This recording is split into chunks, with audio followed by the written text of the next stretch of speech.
आज भारत एक नए युग की तरफ बढ़ रहा है। जब भारत सरकार एवीजीसी पॉलिसी की बात कर रही है, जब कंटेंट क्रिएशन को देश का भविष्य माना जा रहा है, तब एक बड़ा सवाल उठता है कि क्या हम अभी भी किसी और की कहानी सुनाने जा रहे हैं इसके अंदर, या किसी और आर्ट स्टाइल जिसको हम मांगा बोलते हैं वो अपने देश में बनाने जा रहे हैं। तो आज मैं आपको सिर्फ एक राजा की कहानी नहीं सुनाने वाला हूँ, मैं आपको दिखाने वाला हूँ एक सपना जिसने भारत का इतिहास बदल दिया।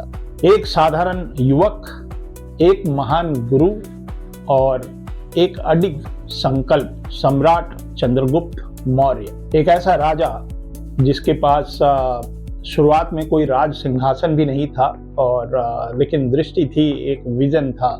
इस वीडियो में एवीजीसी या कॉमिक मेकिंग या कंटेंट क्रिएशन, इसके बारे में आप जानेंगे। इस वीडियो में एवीजीसी कॉमिक मेकिंग और कंटेंट क्रिएशन का कनेक्शन जानेंगे। और अब जब भारत एवीजीसी सेक्टर पे ध्यान दे रहा है तो सवाल सिर्फ टेक्निक का नहीं है, सवाल है कंटेंट का। और सबसे शक्तिशाली कंटेंट मैं ये मानता हूँ वही होता है जिसकी जड़ें जो हैं वो इतिहास में जुड़ी हों और दृष्टि भविष्य में हो, सोच भविष्य की हो। तो इसी सोच के साथ मैं स्टार्ट कर रहा हूँ एक सीरीज जिसके अंदर मेरा एक 30-40 साल का पुराना सपना है, जिसके अंदर मैं चाहता था कि भारत के जितने भी राजा हुए उन लोगों ने इस देश के लिए क्या किया। तो ये एक मेरा ड्रीम था। तो विनमिक्स जो हमारा कॉमिक पब्लिकेशन हाउस है, उनके लिए मैं कंसेप्ट पे काम कर रहा हूँ अभी। इस वीडियो में सिर्फ ड्राइंग नहीं सिखाई जाएगी, यहाँ मैं आपको सिखाऊंगा कॉमिक बनाने के वो जो सीक्रेट होते हैं, जो किसी किताब में नहीं मिलते और किसी भी यूट्यूब चैनल पे नहीं मिलेंगे। जैसे कैरेक्टर का वेट क्या होना चाहिए, कंपोजिशन कैसे होते हैं, कलर कैसे होते हैं। तो ट्रेडिशनल से लेके डिजिटल जो फाइनल आउटपुट है वहाँ तक की एक जर्नी होगी। और इसके अंदर सिर्फ जितने भी हमारे देश के आज तक मैंने 30 राजाओं का चयन किया है और इस कंसेप्ट के ऊपर मैं काम करने जा रहा हूँ। तो ये सिर्फ सम्राट चंद्रगुप्त मौर्य की कहानी नहीं है, ये भविष्य के आने वाले क्रिएटर्स की आवाज़ होने वाली है। तो अगर आप आर्टिस्ट हैं और या स्टोरी राइटर हैं या इंडियन कंटेंट पे कुछ काम करना चाहते हैं और इंडियन कंटेंट को पूरी दुनिया तक पहुँचाना चाहते हैं, तो जुड़िए हमारे साथ, इस वीडियो को अंत तक जरूर देखिएगा।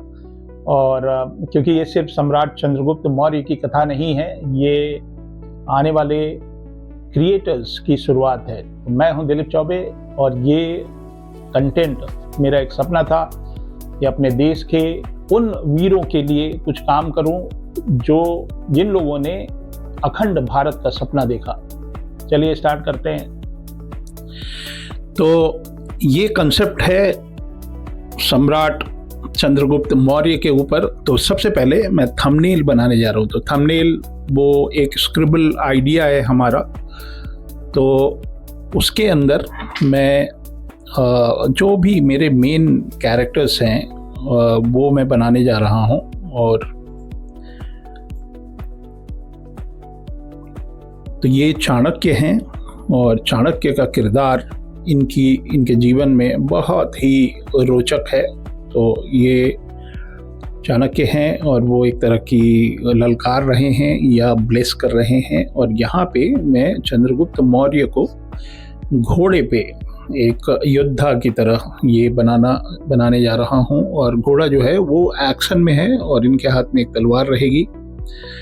तो इस तरह के, हालांकि मैं बहुत सारे कंपोजिशन बनाने के लिए मैं बेसिक कंपोजिशन करता हूं। तो ये थंबनेलिंग है, बहुत सारे पब्लिशर भी हैं आज की डेट में जिनको आप विजुअली समझा सकते हैं कि क्या हो रहा है। और यहाँ पे एक सेल्यूकस निकेटर हैं जो कि ग्रीस या यूनानी योद्धा थे, जिनके साथ इनका युद्ध भी हुआ, बाद में संधि भी हुई थी।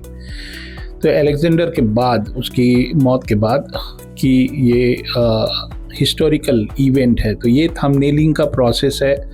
अगर आप किसी कंसेप्ट डेवलपमेंट पे काम कर रहे हैं तो इस तरह से पहले खूब सारे स्क्रिबल आइडियाज़ बना लीजिए। तो मैंने बहुत सारे स्क्रिबल आइडियाज़ बनाए थे, लेकिन इसी को मैं मोटा मोटी, मतलब ऑलमोस्ट इसी को मैं फाइनल मान रहा हूँ। तो ये इनकी चुटिया है जो कि इन्होंने जो अपनी शिखा है उसके लिए भी सौगंध खाई थी कि मैं तब तक नहीं बांधूंगा।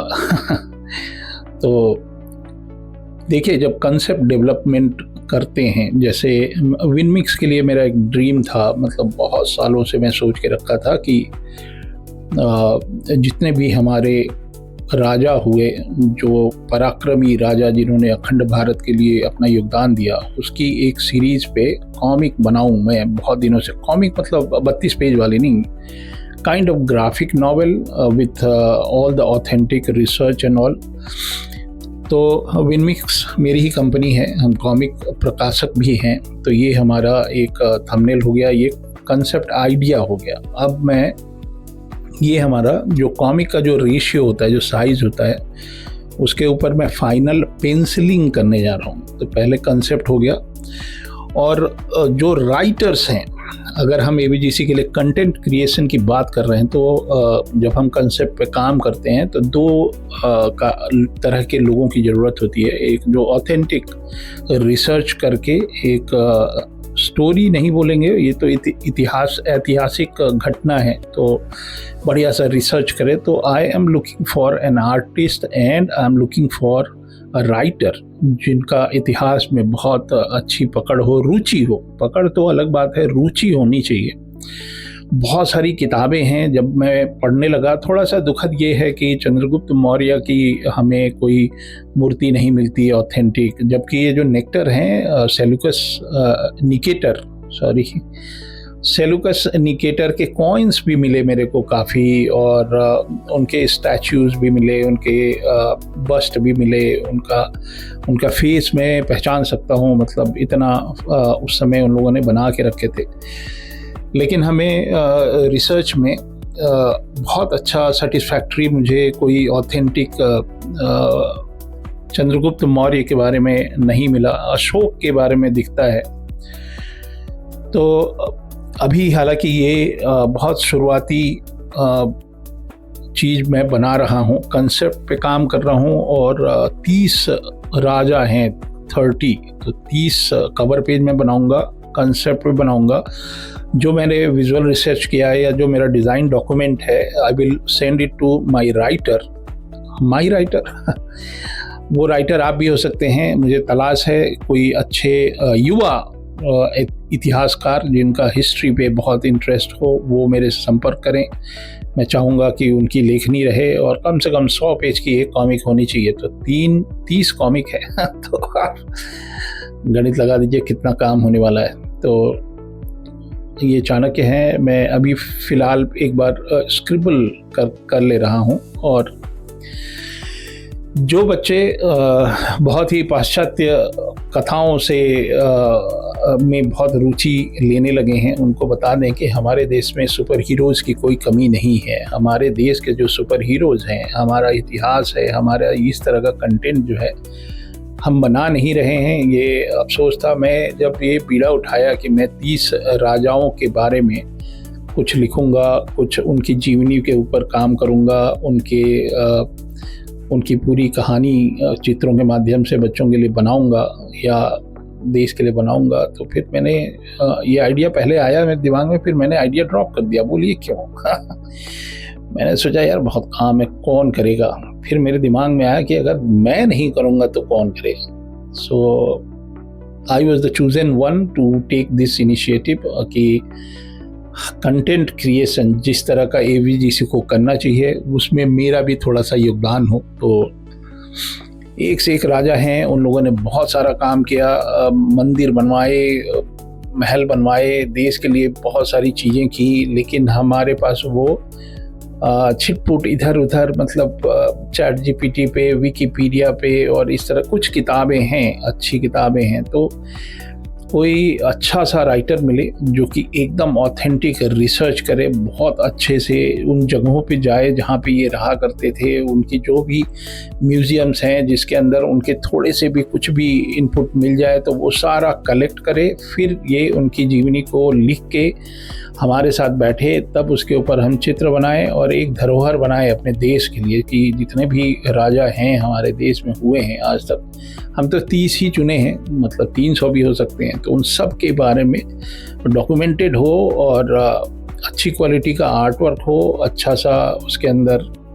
तो ये पेंसिलिंग चल रही है हमारी, बीच बीच में मैं ऑप्शन देने लगता हूँ, क्योंकि ऊपर एक लोगो भी रहेगा उनका नाम का, फिर विनमिक्स का लोगो रहेगा, तो कंपोजिशन में प्लेसमेंट कैसे, और एकदम शुद्ध ट्रेडिशनल तरीका मैं बनाने वाला, जो कि विलुप्त होता जा रहा है। मतलब अपने देश में क्रोकिल निब नहीं मिल रहा, तो हम कैसे इंकिंग करेंगे। तो जो तरीका होता है कॉमिक का वो मैं बताता हूँ। थोड़ा बहुत मैं जितना थोड़ा बहुत मैंने रिसर्च किया है चंद्रगुप्त मौर्य के बारे में, वो भी मैं आपको थोड़ा सा बताता चलता हूँ साथ में। तो ये मेरे ख्याल से भारत के प्रथम साम्राज्य निर्माता मैं इनको कहूँगा। लगभग 340 ईसा पूर्व की घटना है ये, तो 2000 साल से ज़्यादा पहले की घटना है। तो वही सब रिसर्च में बड़ी दिक्कत होती है। हमारे पास बहुत सारे म्यूजियम्स हैं, I just want to visit everywhere.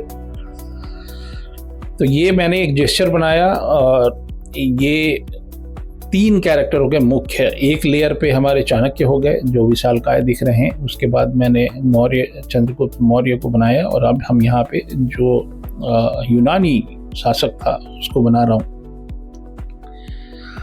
तो भारत के इतिहास में यदि किसी एक व्यक्ति ने बिखरे हुए जनपदों को एक शक्तिशाली राष्ट्र में बदला, वो थे सम्राट चंद्रगुप्त मौर्य। पूरा का पूरा, मतलब अखंड भारत मान लीजिए उसको।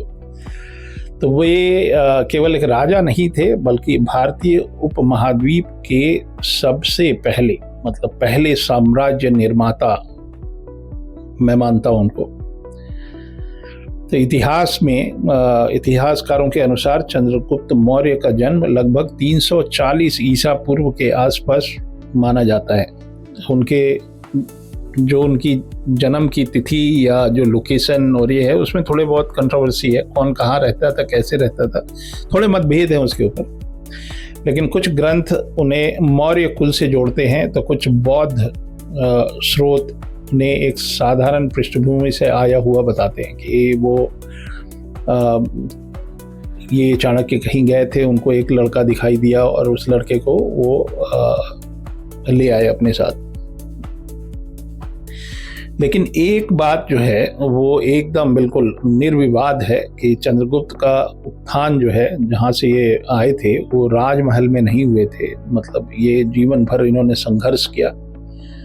बचपन में उन्होंने सत्ता की, बचपन से ही क्रूरता, सामाजिक असमानता और मगध के शासक धनानंद के अत्याचारों को देखा था। तो ये जो धनानंद थे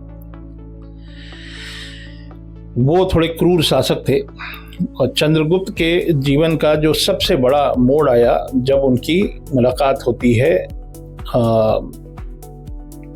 कौटिल्य भी बोलते हैं, विष्णुगुप्त भी बोलते हैं, लेकिन वैसे पॉपुलर नेम जो है वो आचार्य चाणक्य है।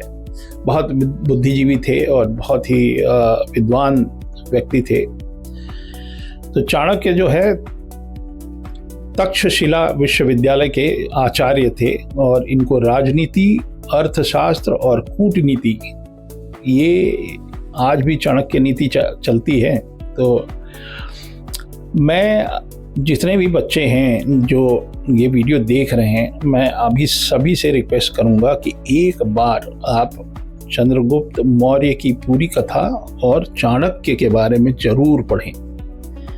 आप देखिए कि कैसे एक व्यक्ति जो है इतना बड़ा देश, भारत देश को कहाँ से कहाँ पहुँचा दिया। तो बहुत प्रेरणा मिलती है मैं जब पढ़ता हूँ चाणक्य के बारे में या चंद्रगुप्त मौर्य के बारे में। अंदर से एक फीलिंग आती है कि you can win, you can do what ever you want. संघर्ष होता है जीवन में। तो जब ये मिले पहली बार, तो धनानंद द्वारा अपमानित किया गया था चाणक्य को। चाणक्य ने उसी दिन प्रतिज्ञा की थी कि मैं नंद वंश का समूल नाश कर दूंगा। तो ये बच्चे थे चंद्रगुप्त मौर्य, लेकिन चंद्रगुप्त में उन्होंने एक नेतृत्व की क्षमता देखी। मतलब ही कैन लीड, जो केवल युद्ध में नहीं, एक भविष्य के सम्राट में होती थी। उम्र उनकी बहुत कम थी। तो तो देखिए ये हेयर का ट्यूटोरियल आप देख लीजिए। मैं क्या करता हूँ कि एक पहले बेसिक शेप बनाया, शेप बनाने के बाद इस तरह से छोटे छोटे उसके अंदर गैप बिटवीन बनाता हूँ। तो जैसे बाल हवा में, इनकी जो शिखा है ये इन्होंने प्रतिज्ञा ली थी कि इसको बांधेंगे नहीं, तो ये मैं बाल बना रहा हूँ। फेशियल एक्सप्रेशन आपने देख लिया, ये थोड़े क्रोधित हैं, गुस्सा हैं, और इसी को टाइट पेंसिलिंग बोलते हैं। पहले हमने स्क्रिबल किया, तो हम लोग टाइट पेंसिलिंग इसलिए करते हैं ना कि जो इंकर है, कभी कभी क्या होता है कि हमने पेंसिलिंग की, कोई दूसरा इंकर इसके ऊपर काम करेगा। तो मैं जैसे अब ये लाइन आर्ट है, लाइन आर्ट के बाद हम टोनल वैल्यू डाल रहे हैं, हल्का हल्का जो कोर शैडो है वो भी मैं आपको दिखा रहा हूँ कि किस तरह से डाले जाते हैं। मतलब ये पूरा प्योर ब्रश एंड इंक और क्रोकिल निब का काम होगा इसके अंदर। तो जो ब्लैक है वो कोर शैडो है, और उसके बीच का जो मिड टोन है वो हम कलर से निकालेंगे। तो आनंद लीजिए पेंसिलिंग का। और ये एकदम बिल्कुल traditional way of doing comic है, और इसी में कुछ कुछ हमारा देसी स्टाइल भी है। तो और स्वदेशी आर्टिस्ट है दिलीप चौबे शुद्ध देसी। तो थोड़ा और आगे बढ़ते हैं इनकी कथा में कि तक्षशिला में ये आचार्य थे चाणक्य। तो इन्होंने चंद्रगुप्त जो बालक थे उस समय, उनको तक्षशिला ले जाके और वहाँ पे इनको शस्त्र विद्या, युद्ध नीति, गुप्तचर व्यवस्था, अर्थशास्त्र और राज्य संचालन का कठोर प्रशिक्षण दिया इन्होंने। He trained him like a warrior. तो यहीं से चंद्रगुप्त एक योद्धा ही नहीं, एक बढ़िया पॉलिटिकल शासक के रूप में भी तैयार हुए। फिर लगभग 322 ईसा पूर्व चंद्रगुप्त और चाणक्य ने मगध पर आक्रमण किया। और ये केवल युद्ध नहीं था, ये एक राजनीतिक क्रांति थी। एक छोटी सी कथा है, मैं बचपन में कहीं देखा था, मुझे ठीक से याद नहीं आ रहा। तो जब ये लोग युद्ध के लिए गए थे तो वहाँ पे ये हार गए थे। तो फिर वो लोग हार गए तो कहीं खाना वाना खा रहे थे, तो वहाँ पे किसी को चावल और दाल या सब्जी इस तरह की कोई कुछ खाने में परोसा गया। तो एक छोटा सा बालक था, वो जब बीच में उसने हाथ डाला तो वो उसका हाथ जल गया। तो फिर वो किनारे से खाना शुरू किया। तो बस यही प्रेरणा स्रोत था। चाणक्य वहीं थे, उन्होंने देख लिया, उन्होंने समझ लिया कि बीच में अगर जाके मतलब एक साथ जाके युद्ध करेंगे तो नहीं होगा, तो धीरे धीरे किनारे किनारे तो की तरफ से घुसिए और तब युद्ध करिए। तो इन्होंने मगध पे आक्रमण किया। धनानंद की विशाल सेना के बावजूद चंद्रगुप्त का जन समर्थन और गुप्त रणनीति और चाणक्य की कूटनीति ने नंद वंश का अंत किया। और इसी के साथ चंद्रगुप्त बने मगध के सम्राट और स्थापित हुआ मौर्य साम्राज्य। तो मगध के ये राजा बने और चंद्रगुप्त ने शासन संभालते ही साम्राज्य विस्तार की नीति अपनाई। जो उनका साम्राज्य था उसको वो बढ़ाना शुरू किए और उनका साम्राज्य फैल गया पूर्व में बंगाल तक, पश्चिम में अफगानिस्तान तक, उत्तर में हिमालय की तराई तक और दक्षिण में नर्मदा नदी तक।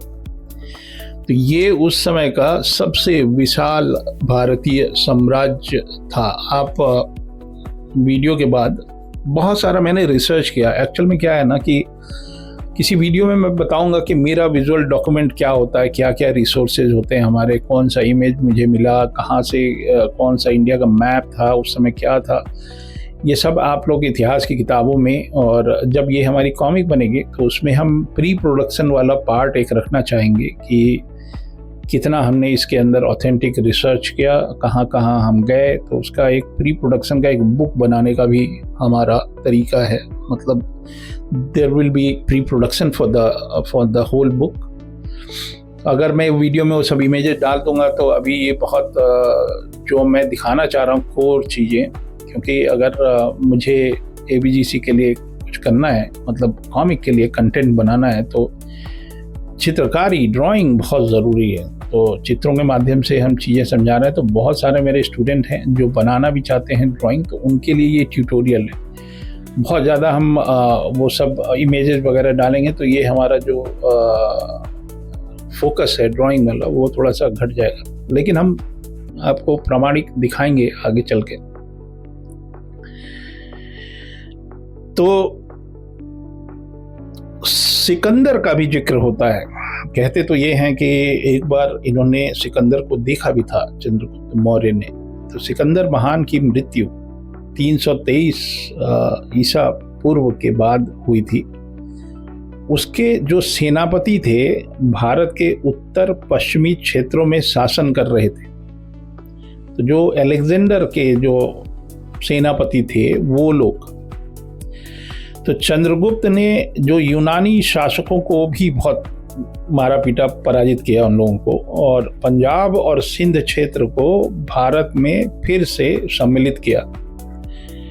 तो सेल्यूकस निकेटर के साथ इनका एक डील होता है 305 ईसा पूर्व में, और ये यूनानी शासक सेल्यूकस निकेटर ने भारत पे आक्रमण किया था, परंतु चंद्रगुप्त से पराजित होकर सेल्यूकस को संधि करनी पड़ी थी।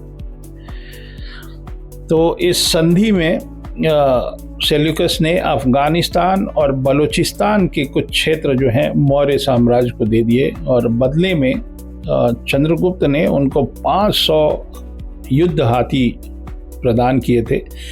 मैंने कुछ कॉइन्स देखे जिसके ऊपर सेल्यूकस निकेटर की फ़ोटो बनी हुई है, और उसमें वो हाथी भी बनाए गए जो इन्होंने उनको गिफ्ट किए थे आफ्टर वॉर।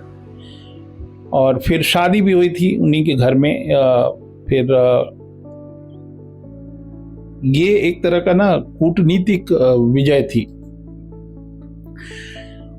और चंद्रगुप्त का जब शासन हुआ तो बहुत ही सेंट्रलाइज था और डिसिप्लिन था और सुदृढ़ था, मतलब चंद्रगुप्त का शासन। और अर्थशास्त्र भी, क्योंकि चाणक्य थे उनके साथ, तो कर व्यवस्था, जो टैक्स की जो प्रणाली होती है, या जो न्याय प्रणाली है, या गुप्तचर तंत्र जो हमारे रॉ वाले नहीं करते धुरंधर वाला, तो बहुत टाइट इन्होंने अपना स्पाई सिस्टम भी एक्टिव करके रखा था। और जो आर्मी है, सैनिक संगठन, वो सारी चीज़ें इन्होंने बहुत ध्यान किया इसके ऊपर। उनकी राजधानी पाटलिपुत्र थी, जो पटना जिसको आप जानते हैं। तो पाटलिपुत्र उस समय विश्व के सबसे समृद्ध नगरों में गिना जाता था उसको। और बहुत सारे विजिटर आए इंडिया में। यूनानी एक राजदूत थे मेगास्थनीज ने अपने ग्रंथ इंडिका में मौर्य प्रशासन की प्रशंसा की है। बहुत सारे यूनानी टूरिस्ट नहीं बोलेंगे उनको, हिस्टोरियन बोल देंगे, तो उन लोगों ने कुछ कुछ किताबें लिखी हैं, काफ़ी कुछ लिखा है। मतलब बहुत सारे ग्रीक लिटरेचर में हमको चंद्रगुप्त मौर्य के ज़माने के बारे में काफ़ी कुछ जानने को मिलता है। तो तभी मैं एक ऐसा राइटर ढूंढ रहा हूँ जो पढ़े, सारी किताबों को पढ़े, पढ़ने के बाद वो एक ऑथेंटिक अच्छा सा रिसर्च करे, जो कि, और मैं इसको कुछ और हिस्टोरियन को भी पढ़वाऊँ, तब जाके इसको प्रकाशित करूँ। मतलब एकदम ठोक बजा के, एकदम कोई गलती ना हो, कोई भी इसमें त्रुटि ना रहे, कोई कंट्रोवर्सी नहीं चाहिए, सीधा सीधा इतिहास हो, जो बच्चों को सही इतिहास सीधे सीधे तरीके से, चित्रों के माध्यम से।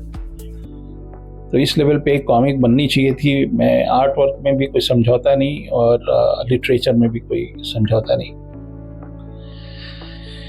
तो घोड़ा बनाना मेरा शौक़ रहा है। मैं सिंगापुर में भी पोलो क्लब स्टूडेंट्स को ले जाया करता था, और पोलो क्लब में मैं घोड़े बनाता था लाइव। तो मेरी एक और किताब है, आधी बनी हुई है, उसके अंदर animals, how to draw animals. मैं अभी भी जू जाता हूँ अपने बच्चों को लेके, तो वहाँ पे हमको घोड़ा, हाथी, ये सब बनाने में बहुत इजी रहता है। और थोड़ी सी और छोटी सी कथा कंप्लीट करें तो, अपने जब इनका जीवन के अंतिम जो चरण थे, जो कि 297 ईसा पूर्व जब ये संन्यास ले रहे थे और इन्होंने जैन धर्म के मंक बन गए थे, ये जैन धर्म को अपनाया था। तो अपने जीवन के अंतिम चरणों में चंद्रगुप्त ने सत्ता त्याग दी थी और उन्होंने जैन आचार्य भद्रबाहु से दीक्षा ली और दक्षिण भारत के श्रवण बेलगोला चले गए।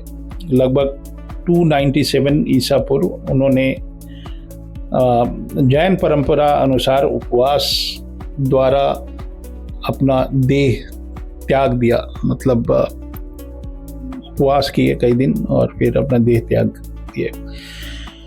तो अगर हम हिस्ट्री में देखें तो चंद्रगुप्त मौर्य केवल एक सम्राट नहीं थे, वो भारत के पहले साम्राज्य निर्माता थे। उन्होंने भारत को विदेशी आक्रमणों को रोकने वाले शासक के रूप में हम उनको जानते हैं और चाणक्य की राजनीतिक दृष्टि के कारण ये बन पाए सम्राट। और इनके बेटे ने इनका विरासत को आगे बढ़ाया, जिसको हम बिंदुसार के नाम से जानते हैं। और फिर आते हैं सम्राट अशोक। तो चंद्रगुप्त मौर्य ने भारत को राज्य नहीं दिया, उन्होंने भारत को एक राष्ट्र दिया। तो मेरी नज़र में he was the first super hero जिन्होंने एक अखंड भारत का सपना देखा और इन्होंने भारत को बहुत कुछ दिया। मतलब वहाँ से हमारी हिस्ट्री स्टार्ट होती है, जो हमारा रिसर्च है। मतलब मैं जो 30 राजाओं के बारे में जो मेरा ड्रीम प्रोजेक्ट रहा है, उसमें मैं सर्वश्रेष्ठ या सर्वोत्तम या सबसे ऊपर मैं राजा चंद्रगुप्त मौर्य को मानता हूँ। मेरा रिसर्च अभी पूरा नहीं है, मैं खाली एक कंसेप्ट पे, जिसको हम कंसेप्ट डेवलपमेंट बोलते हैं, उस पे मैं काम कर रहा हूँ। और तो निकेटर की भी बहुत सारी छवि मेरे को दिखाई दी और मैं थोड़ा सा वॉर जोन बनाना चाह रहा था। तो ये थोड़ी बहुत देखिए, अगर आप कॉमिक बना रहे हैं तो कॉमिक सेक्टर में अगर आप अपना भविष्य देख रहे हैं तो आपको ह्यूमन एनाटॉमी की बहुत प्रैक्टिस करने की ज़रूरत पड़ेगी। फेशियल एक्सप्रेशन बहुत ज़रूरी होते हैं, थोड़ा बहुत एग्जैजरेशन भी ज़रूरी होता है, क्योंकि लार्जर देन लाइफ हमको थोड़ा सा बनाना पड़ता है। स्टोरी टेलिंग है तो इसके अंदर ड्रामा होता है बहुत सारा, तो स्केचिंग बहुत इम्पॉर्टेंट है आपका। और कंसेप्ट आर्ट है तो कंसेप्ट बहुत इम्पॉर्टेंट है। मतलब राइटर एंड द आर्टिस्ट, ये एक कॉम्बो होता है। तो अगर बहुत सारे आइडियाज़ हैं, मैंने बहुत सारे सुपर हीरोज़ बना के भी रखे हैं जिनकी कॉमिक भी बन गई है, लेकिन अभी प्रिंट नहीं कर रहा हूँ। एक ही बार खजाना खोलूँगा और हर जगह कॉमिक ही कॉमिक हो जाएगा। लेकिन आई am looking for talented people जो कि कॉमिक बनाना जानते हैं। इसी वजह से मैंने भारत का पहला कॉमिक बुक स्कूल, जहाँ पे आप कॉमिक बनाना सीखते हैं, वो हमने खोला। अभी तक मैं करीब 100-150 स्टूडेंट हमारे हो गए। उसमें काफ़ी टैलेंटेड बच्चे हैं और डिपेंड करता है कि वो अपना प्रोजेक्ट कब कंप्लीट करते हैं और जो लेवल हमको चाहिए उसी लेवल पे उनको काम करना है। तो ये मेरे लिए ज़्यादा मेहनत का काम है। मैं हर फ्राइडे उनको फिगर ड्राइंग सिखाता हूँ। तो ये एक वॉर का एक हेलमेट है जो कि मैंने 3-4 अलग अलग तरीके का देखा। मैंने पहले अलेक्जेंडर का भी हेलमेट का एक रेप्लिका देखा, किसी म्यूजियम से के आर्काइव में था वो। और उस ज़माने के जो कपड़े पहनते थे, उनका जो ड्रेसिंग सेंस था या जो ज्वेलरी वो पहना करते थे, वॉर के लिए क्या पहनते थे, तो ये सारी चीज़ें मैंने उस रिसर्च में कलेक्ट किया पहले, ड्राइंग शुरू करने से पहले, कि उनका मुकुट कैसा होता था, उनके जो आर्मर हैं वो कैसे होते थे। तो बहुत कुछ रखा है अपने ही देश में। हमको कंटेंट क्रिएशन के लिए हमको जापानी पॉप आर्ट, मांगा की कोई ज़रूरत नहीं है। हमारे देश में बहुत कुछ है भाई। मतलब अब आर्ट स्टाइल भी हमको जापान से बोरो करना पड़ेगा, अनबिलीवेबल।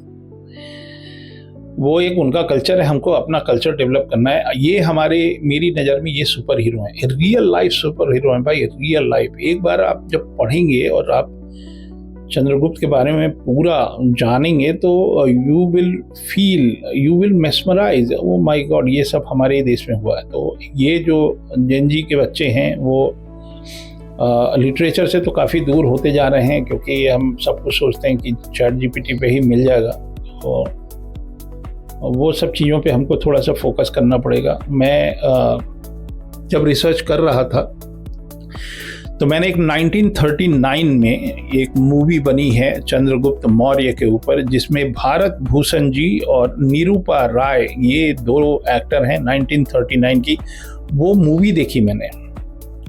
तो एक मेरा रिसर्च में ये था कि एक मूवी थी जब हमने 1939 में चंद्रगुप्त मौर्य के बारे में बनाई, उसके बाद मैंने भारत एक खोज पहले आया करता था, नेहरू जी की ही शायद किताब है वो, और वो उसमें जो निकेटर और चंद्रगुप्त मौर्य की जो बातचीत होती है या जो युद्ध होता है उसके बारे में, उसको भी मैंने देखा पूरा। जहाँ जहाँ से मुझे रिसोर्स मिल रहे हैं मैं उसको पढ़ रहा हूँ और देख रहा हूँ, और उसमें थोड़ा बहुत और कुछ किताबें हैं। किताबों के लिए ना मुझे किसी नेशनल लाइब्रेरी वगैरह में जाना पड़ेगा। तो इस वजह से जो हमारा राइटर होगा भविष्य का, मैं चाहता हूँ बिल्कुल युवा पीढ़ी हो और हिस्ट्री में उनका इंटरेस्ट हो। एक बार आप पढ़ना शुरू करेंगे तो हिस्ट्री में अपने आप ही इंटरेस्ट हो जाएगा, और ऑथेंटिक रिसर्च करें। जितनी भी किताबें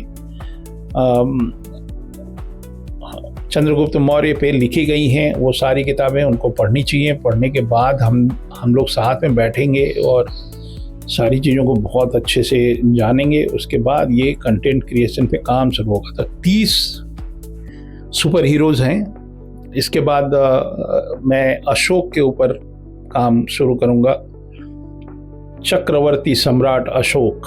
तो अशोका एक मूवी भी आई थी शाहरुख खान की, तो वो भी अच्छी थी।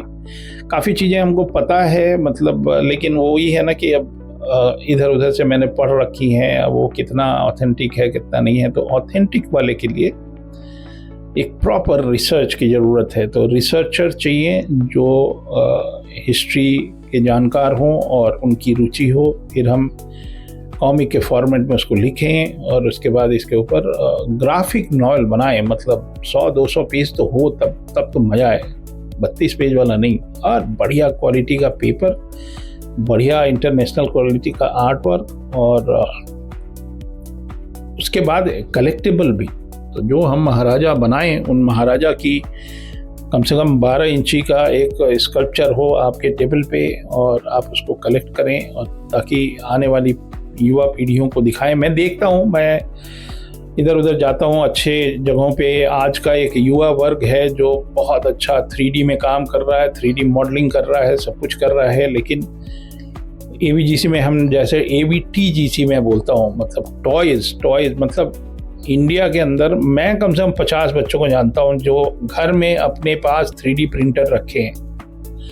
उन 3D प्रिंट से वो बनाना भी चाहते हैं। मेरे से लोग संपर्क भी करते हैं कि सर आपके सुपर हीरोज़ का हम 3D प्रिंट करें, फिर उसको हम मार्केट करें, बेचें, लेकिन IP ही नहीं है उनके पास। तो कब तक फ़ैन आर्ट बनाते रहेंगे? तो ये जो टैलेंट है वो जाया जा रहा है। इंडिया के अंदर इतने टैलेंटेड बच्चे हैं जिनका 3D मॉडलिंग बहुत अच्छा है। तो टॉयज़ जो है उस कैटेगरी में आना चाहिए, क्योंकि AVGC में सिर्फ एनिमेशन, विजुअल इफेक्ट और कॉमिक और तो टॉयज़ कहाँ गया? टॉयज़ कलेक्टिबल का आप रिसर्च करके देख लो, कलेक्टिबल का कितना बड़ा मार्केट है। तो सारी कमाई चाइना ही करेगा कि हम भी कुछ करें जीवन में? तो विनाइल के हम टॉयज़ बनाते हैं, और मेरे पास वो ज्ञान है। मैं घूम आया, सब चाइना वाइना सब जगह से सीख आया। तो अब ये ज्ञान भारत देश में तो किसी न किसी को देना है। तो कंटेंट क्रिएशन के लिए कहीं जाने की ज़रूरत नहीं है। हमारे देश के अंदर इतना कंटेंट है। मैं गया अमेरिका में, एक बंदा वहाँ अमेरिका में ज्ञान दे रहा था सभी लोगों को कि महाभारता के अंदर कितना अच्छा कंटेंट है। हम बोले भैया हमारे देश का हमको बनाने दो, आप रुक जाओ। तो ये रियल लाइफ सुपर हीरो हैं। रियल लाइफ से ये लोग अपने देश के लिए, अपने भारत देश के समृद्धि के लिए इन लोगों ने बहुत कुछ किया। सम्राट अशोक तो जब मैं पढ़ता हूँ तो ये हमारी पेंसिलिंग हो गई है। पेंसिलिंग के लिए मैंने एक मैकेनिकल पेंसिल लिया था और ये दूसरी पेंसिल थी हमारी, और ये मेरा इरेजर है। तो इसको ना, ये पुट्टी इरेजर होता है, इसको हम शार्पन करके अगर कुछ डिटेल निकालने हैं तो हम इसको शेप कर सकते हैं। तो ये पुट्टी इरेजर होता है।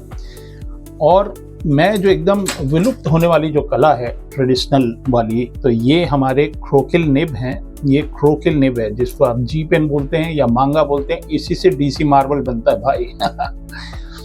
और इससे हमको थिक एंड थिन मिलता है और इससे मोटी लाइंस थोड़ी सी हो जाती है। तो ये हमारे टूल्स हैं। क्रोकिल निब हो गया, और एक ब्रश मैं यूज़ करूँगा ये वाला। तो ये एरोलियंट का ब्रश है, चाइनीज़ ब्रश भी बोल सकते हैं। और इंक जो है वो ये है, तो इसको हम इंडियन इंक बोलते हैं। हालांकि ये कैमल का ड्राइंग इंक है, ब्लैक 99। और कभी कभी मैं रोटरिंग का इंक भी यूज़ करता हूँ। तो ये आप कोशिश करिएगा। तो ये एकदम बिल्कुल ब्लैक होता है, वाटरप्रूफ होता है। साथ में थोड़े बहुत हैचिंग वगैरह के लिए मैं माइक्रोन के ये 2 पेन यूज़ करने जा रहा हूँ। तो एक 3 नंबर का है और ये 1 नंबर का है। तो चलिए स्टार्ट करते हैं इंकिंग।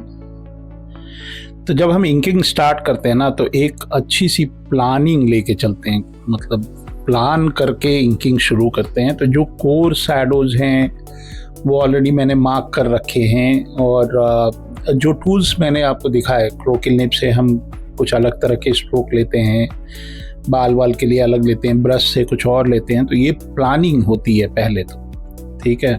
और कुछ चीज़ें हैं जो माइक्रोन से अच्छी आती हैं, कुछ ब्रशेस से अच्छी आती हैं, कुछ क्रोकिल निब से होती हैं। तो ये सब प्लानिंग होती है हमारी। और हैचिंग वैचिंग भी हम आपको साथ में दिखाएंगे कि किस तरह से कॉमिक हम लोग इंक किया करते थे। और आज भी मतलब मैं जानबूझ के ट्रेडिशनल इंकिंग कर रहा हूँ, क्योंकि ये जो हार्ड कॉपी होती है ना कॉमिक का, उसकी एक अलग ही फीलिंग होती है। डिजिटल में क्या होता है कि मैं डिजिटल भी करता हूँ, लेकिन वो इमेज जो है, जो ओरिजिनल वाली जो होती है, वो हम फील नहीं कर पाते। तो इसमें हम रोटेट करते रहते हैं। I can touch the ink, I can feel the ink. तो दोनों ही चीज़ें ज़रूरी हैं। ट्रेडिशनल अगर आपका अच्छा है तो डिजिटल भी अच्छा हो जाता है। तो ये माइक्रोन का पेन मैं यूज़ कर रहा हूँ, क्योंकि छोटे बहुत शार्प डिटेल्स हैं। और A3 के आसपास का साइज़ है। जो मार्वल डीसी कॉमिक का जो रूप है, जो शेप है या जो साइज़ है, ये उसी हिसाब से बना है।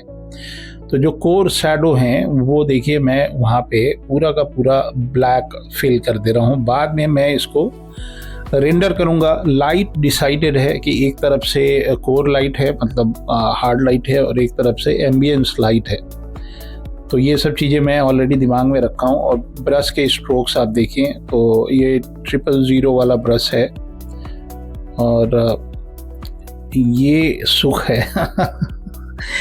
बहुत सारे स्ट्रोक होते हैं जिसमें कुछ हम लोग लेफ़्ट टू राइट चलाते हैं, कोई ऊपर से नीचे चलाते हैं। तो ये एक और इंकर, बहुत सारे पेंसिलर हैं जो बहुत अच्छी पेंसिलिंग करते हैं, और वो उनकी सोच ज़्यादा होती है। मतलब they can draw faster, they can think faster. तो हम लोग ऑफलोड करने के लिए उनका काम हम इंकर को दे देते हैं। तो इंकर भी हमारे देश में बहुत किल्लत है। हमारे देश में इंकर है ही नहीं। 2-4 लोग हैं जो अच्छी इंकिंग करते हैं, उसके अलावा कोई नहीं है।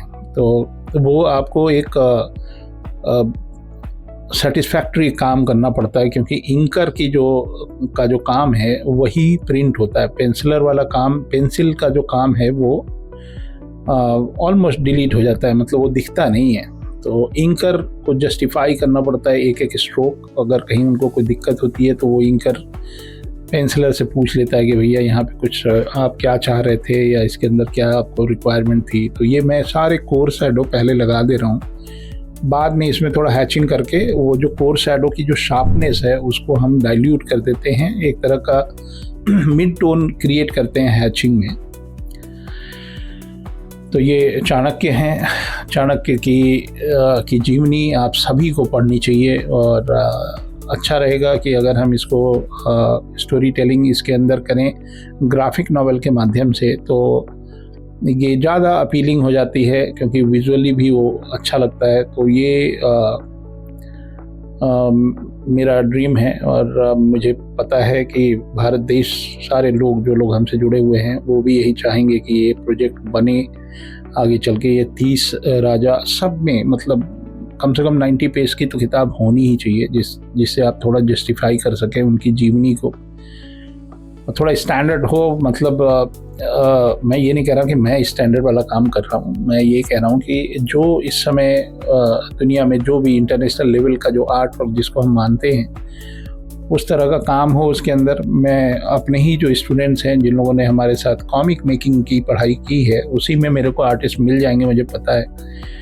एक डेडिकेशन लेवल होता है। कॉमिक बनाना जो है, एक तो कॉमिक बनाने से बनती है, उसको जब तक आप बना रहे हैं तब तक बन रही है। दूसरा बहुत ज़्यादा सेल्फ मोटिवेशन की ज़रूरत होती है। एक एक फ्रेम, एक एक पैनल, एक एक चीज़ पे बहुत डिटेल से दिमाग लगा के करना होता है। टाइम पास वाला नहीं है। मतलब you are regenerating history of India on this project. तो हमारे देश का जो गौरव है, हमारे देश का जो साहित्य है, हमारे देश का जो खान पान है या जो पहनावा है और जो हमारी सभ्यता है, जो हमारी आस्था है, वो सारी चीज़ें इसके अंदर दिखनी चाहिए, इस किताब के अंदर। बहुत लंबा प्रोजेक्ट है। देखिए, ये होता है हैचिंग। ये जो कोर शैडो आया ना, एकदम हाईलाइट, ये इसको हम ना वाइट में मर्ज कर रहे हैं। तो आप देख लीजिए कितना पेशेंस का काम है। और डिजिटली तो थोड़ा फटाफट हो जाता है, लेकिन ये है, बहुत लोग हैं बहुत फ्री वाले स्ट्रोक भी करते हैं। मैं बहुत दिन बाद इस तरह की इंकिंग कर रहा हूँ, बहुत दिन बाद। 300-400 कॉमिक बनाने के बाद भी ऐसा लगता है मेरे को कि यार अभी सीख ही रहा हूँ। तो कुछ स्ट्रोक मेरे से गलत भी हो जाते हैं। और हर आर्टिस्ट का अलग अलग स्टाइल है। मेरे लिए बहुत सारे रोल मॉडल हैं अपने ही देश में, बहुत लोग हैं जो अच्छा इंकिंग करते हैं। विवेक गोयल बहुत अच्छे इंकर हैं, जो होली काउ के ओनर हैं। जगदीश हैं, बहुत अच्छा इंकिंग करते हैं।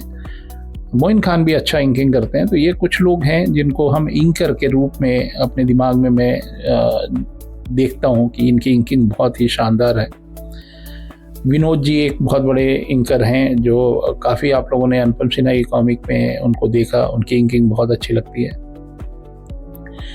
मैं भी करता था, खुद ही इंक करता था पहले, लेकिन अब उसमें ये था ना कि मैं विजुलाइज तेज करता था, तो मेरे को शायद इंकिंग के लिए हटा दिया गया। तो वो कहा गया कि आप सिर्फ पेंसिल से बनाइए। और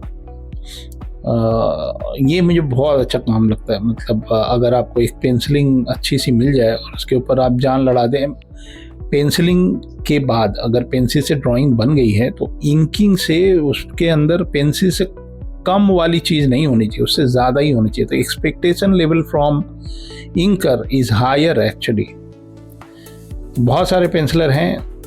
ये मैंने थोड़ा सा इसके अंदर चाणक्य को, क्योंकि पाटलिपुत्र की धरती है और मैं थोड़ा बहुत ऐसे ही अब 2500 साल पहले, 2000 साल पहले हमारे यहाँ पे क्या कस्टम हुआ करते थे, कितना बदलाव आया हमको नहीं पता। तो मैंने क्या किया, इनको एक त्रिकुंड बनाया। इनका जो तिलक है 3 लाइनें दिखनी है उसके अंदर, और ये सिंदूर से मान लीजिए बनाया गया या रोली से बनाया गया। तो उसको मैं नाक तक लेके आया। ये कई जगह पे प्रथा है। छठ पूजा में देखता हूँ, वहाँ पे महिलाओं को सिंदूर लगाया जाता है, तो नाक से लेके माथे तक सिंदूर लगता है। पहाड़ों मतलब उत्तराखंड के में एक कस्टम है कि जब लड़की विदा होके घर से जा रही है तो उसके तिलक नाक से लेके तिलक लगाई जाती है, नाक से स्टार्ट होता है। तो मैंने चाणक्य में ये नाक से लेके, थोड़ा कैरेक्टराइजेशन पे भी हमको ध्यान देना पड़ता है कि थोड़ा सा अट्रैक्टिव लगे, थोड़ा अलग सा लगे। फिर मैंने थोड़ा सा जब चंद्रगुप्त मौर्य का मुकुट मैं बना रहा था, तो सम्राट अशोक का कई जगह हमको दिखता है उनके स्कल्पचर में। एक अलग ही तरह की पगड़ी मुझे दिखाई दी। और भारत एक खोज में जो कॉस्ट्यूम थे वो भी हमने थोड़ा सा रिसर्च किया।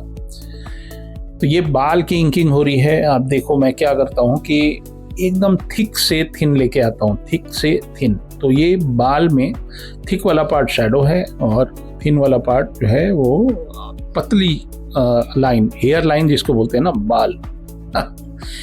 हेयर लाइन फ्रैक्चर भी बोलते हैं, मतलब बिल्कुल पतली सी। तो ये बहुत सारे ट्यूटोरियल आपको मिल जाएंगे, हाउ टू ड्रॉ हेयर। तो आप वो भी देखिएगा, और मेरे से जितना बन पड़ता है अपने देश के लिए, देश के नए आर्टिस्टों के लिए जितना मेरा योगदान हो सकता है वो अपने वीडियो में मैं डालता रहता हूँ। तो ये थोड़ा टेक्निकल वीडियो हो गया, ये कंसेप्ट के ऊपर है। और एक्चुअल में मेरी जो क्लासेस होती हैं वो क्लास हमारी 2 घंटे ऑनलाइन क्लास होती है, लेकिन मैं प्रॉमिस करता रहता हूँ स्टूडेंट्स को कि मैं एक अलग से ट्यूटोरियल बना दे रहा हूँ आपके लिए। और क्योंकि 2 घंटे में मैं लेक्चर भी देता हूँ और मैं डेमो बेस्ड पढ़ाता हूँ, मतलब जो मैं उनको काम दे रहा हूँ वो मैं भी करके दिखाता हूँ। लेकिन इतना टाइम नहीं होता कि इतना पेशेंस वाला काम मैं क्लास में उनको दिखा सकूं। तो ये हमारे लिए ये जो वीडियो हैं ये एक्स्ट्रा टीचिंग मटेरियल हैं हमारे स्टूडेंट्स के लिए, कि इंकिंग कैसे करनी चाहिए या लाइट हम कैसे करते हैं। तो ये वो बहुत ध्यान से देखेंगे, उनको मेरी बातें समझ में आएंगी कि दिलीप सर हमारे स्टूडेंट तो ये भी बोलते हैं कि एक क्लास जो आपका ये जो मास्टर क्लास होता है ये ऐसा लगता है कि हम लोग क्लास में ही बैठे हैं। तो these are some master classes जहाँ पे मैं traditional way of inking and traditional way of comic making के कुछ टिप्स आपको दूंगा। कभी आगे चल के एक पूरी कॉमिक ही ना बना दूं मैं ऑनलाइन, और बाद में आप फिजिकल कॉपी जो है आप मेरे से ऑर्डर करके मंगवा लें। थोड़ा समय का अभाव रहता है, इधर उधर बहुत सारे काम चलते रहते हैं हमारे। तो ये मेरा कंसेप्ट था, समझ लीजिए। जब मुझे एक्सपोजर मिला, जब बनारस हिंदू यूनिवर्सिटी में एक हमारा बहुत सारे, एक तो हर डिपार्टमेंट में एक लाइब्रेरी होती थी और एक सेंट्रल लाइब्रेरी थी। तो जब हम इतिहास के बारे में पढ़ रहे थे, एक्चुअल में मेरा जो सब्जेक्ट था वो हिस्ट्री ऑफ विजुअल आर्ट था, मतलब विजुअल आर्ट की हिस्ट्री में पढ़ रहा था वहाँ पे। और अंजन चक्रवर्ती हमारे गुरुदेव थे जिन्होंने हमको हिस्ट्री ऑफ मॉडर्न आर्ट से लेके और जितने भी आर्ट होते हैं वो सारे आर्ट फॉर्म के बारे में मैं पढ़ाई कर रहा था। तो जब मैं पढ़ाई कर रहा था तो एक हमारे मित्र हुआ करते थे, मित्र तो नहीं थे, हमसे सीनियर थे और पीएचडी कर रहे थे वो, इतिहास में उनका कुछ पीएचडी चल रहा था। तो मैं उनके हाथ में इस तरह की किताबें देखा करता था कि वो लोगों की जीवनी पढ़ रहे हैं। क्यों जीवनी पढ़ रहे हैं भाई, मतलब इतिहास में ऐसा क्या सब्जेक्ट है। तो मैंने एक दिन ऐसे ही पूछ लिया उनसे, हम लोग चाय वाय पी रहे थे, वहीं हॉस्टल के सामने कैंटीन था, वहीं पे चाय पी रहे थे। तो उनके हाथ में कुछ किताबें थी, शायद सम्राट अशोक के ऊपर ही कोई किताब थी। तो मैंने उनसे पूछा था कि ये किताब क्यों पढ़ते हैं आप। तो उन्होंने बताया कि दिलीप, तुमने पढ़ा नहीं है तो पढ़ना शुरू करो, अपने जीवन में अगर कुछ बनना चाहते हो तो इनको पढ़ो। फिर मैं कुछ इतिहास से रिलेटेड कुछ चीज़ें पढ़ी, सुभाष चंद्र बोस के बारे में जाना, फिर बुद्धिज़्म के बारे में पढ़ा, कैसे कैसे बुद्धिज़्म हुआ, कैसे चाइनीज़ लोग आए, उन्होंने सब डॉक्यूमेंट किया, मुग़ल साम्राज्य भी पढ़ा। लेकिन जो दिल को छू गया वो यही था, यही जो 30 राजा मैं बोल रहा हूँ, महाराणा प्रताप से लेके। तो बहरहाल मैं सब अभी रिवील नहीं कर रहा हूँ कि बहुत सारे राजा हैं जिन्होंने देश के लिए, देश की समृद्धि के लिए, देश को, भारत देश को खंड बनाने के लिए बहुत योगदान दिया है। उन्होंने भारत का इतिहास को स्वर्णिम बनाया। तो उन लोगों के योगदान को याद करते हुए ये सीरीज़ मैं बनाना चाह रहा हूँ। ये 30 तो कंसेप्ट होंगे हमारे। जब मैं 25-30 तक पहुंचने वाला रहूँगा तब शायद मेरी एक स्क्रिप्ट तैयार हो जाएगी। उसके बाद मैं कोशिश करूँगा कि मेरे साथ कोई हमारे स्टूडेंट जुड़ें और ये बड़े से सपने को पूरा करें। और हम जो कंटेंट की बात हो रही है भारत सरकार की तरफ से, AVGC क्या, वो मेरे ख्याल से इस तरह के कंटेंट की बहुत ही ज़रूरत है। बहुत सारे मंदिर हैं हमारे देश में, लेकिन किसने बनवाए, कब बनवाए, कैसे बनवाए, किन हालातों में बनवाए, कहाँ से आर्टिस्ट आए, कहाँ से रॉ मटेरियल आया, कितने लोग लगे, ये सारी चीज़ों के पीछे कोई ना कोई बहुत बड़ी कहानी है।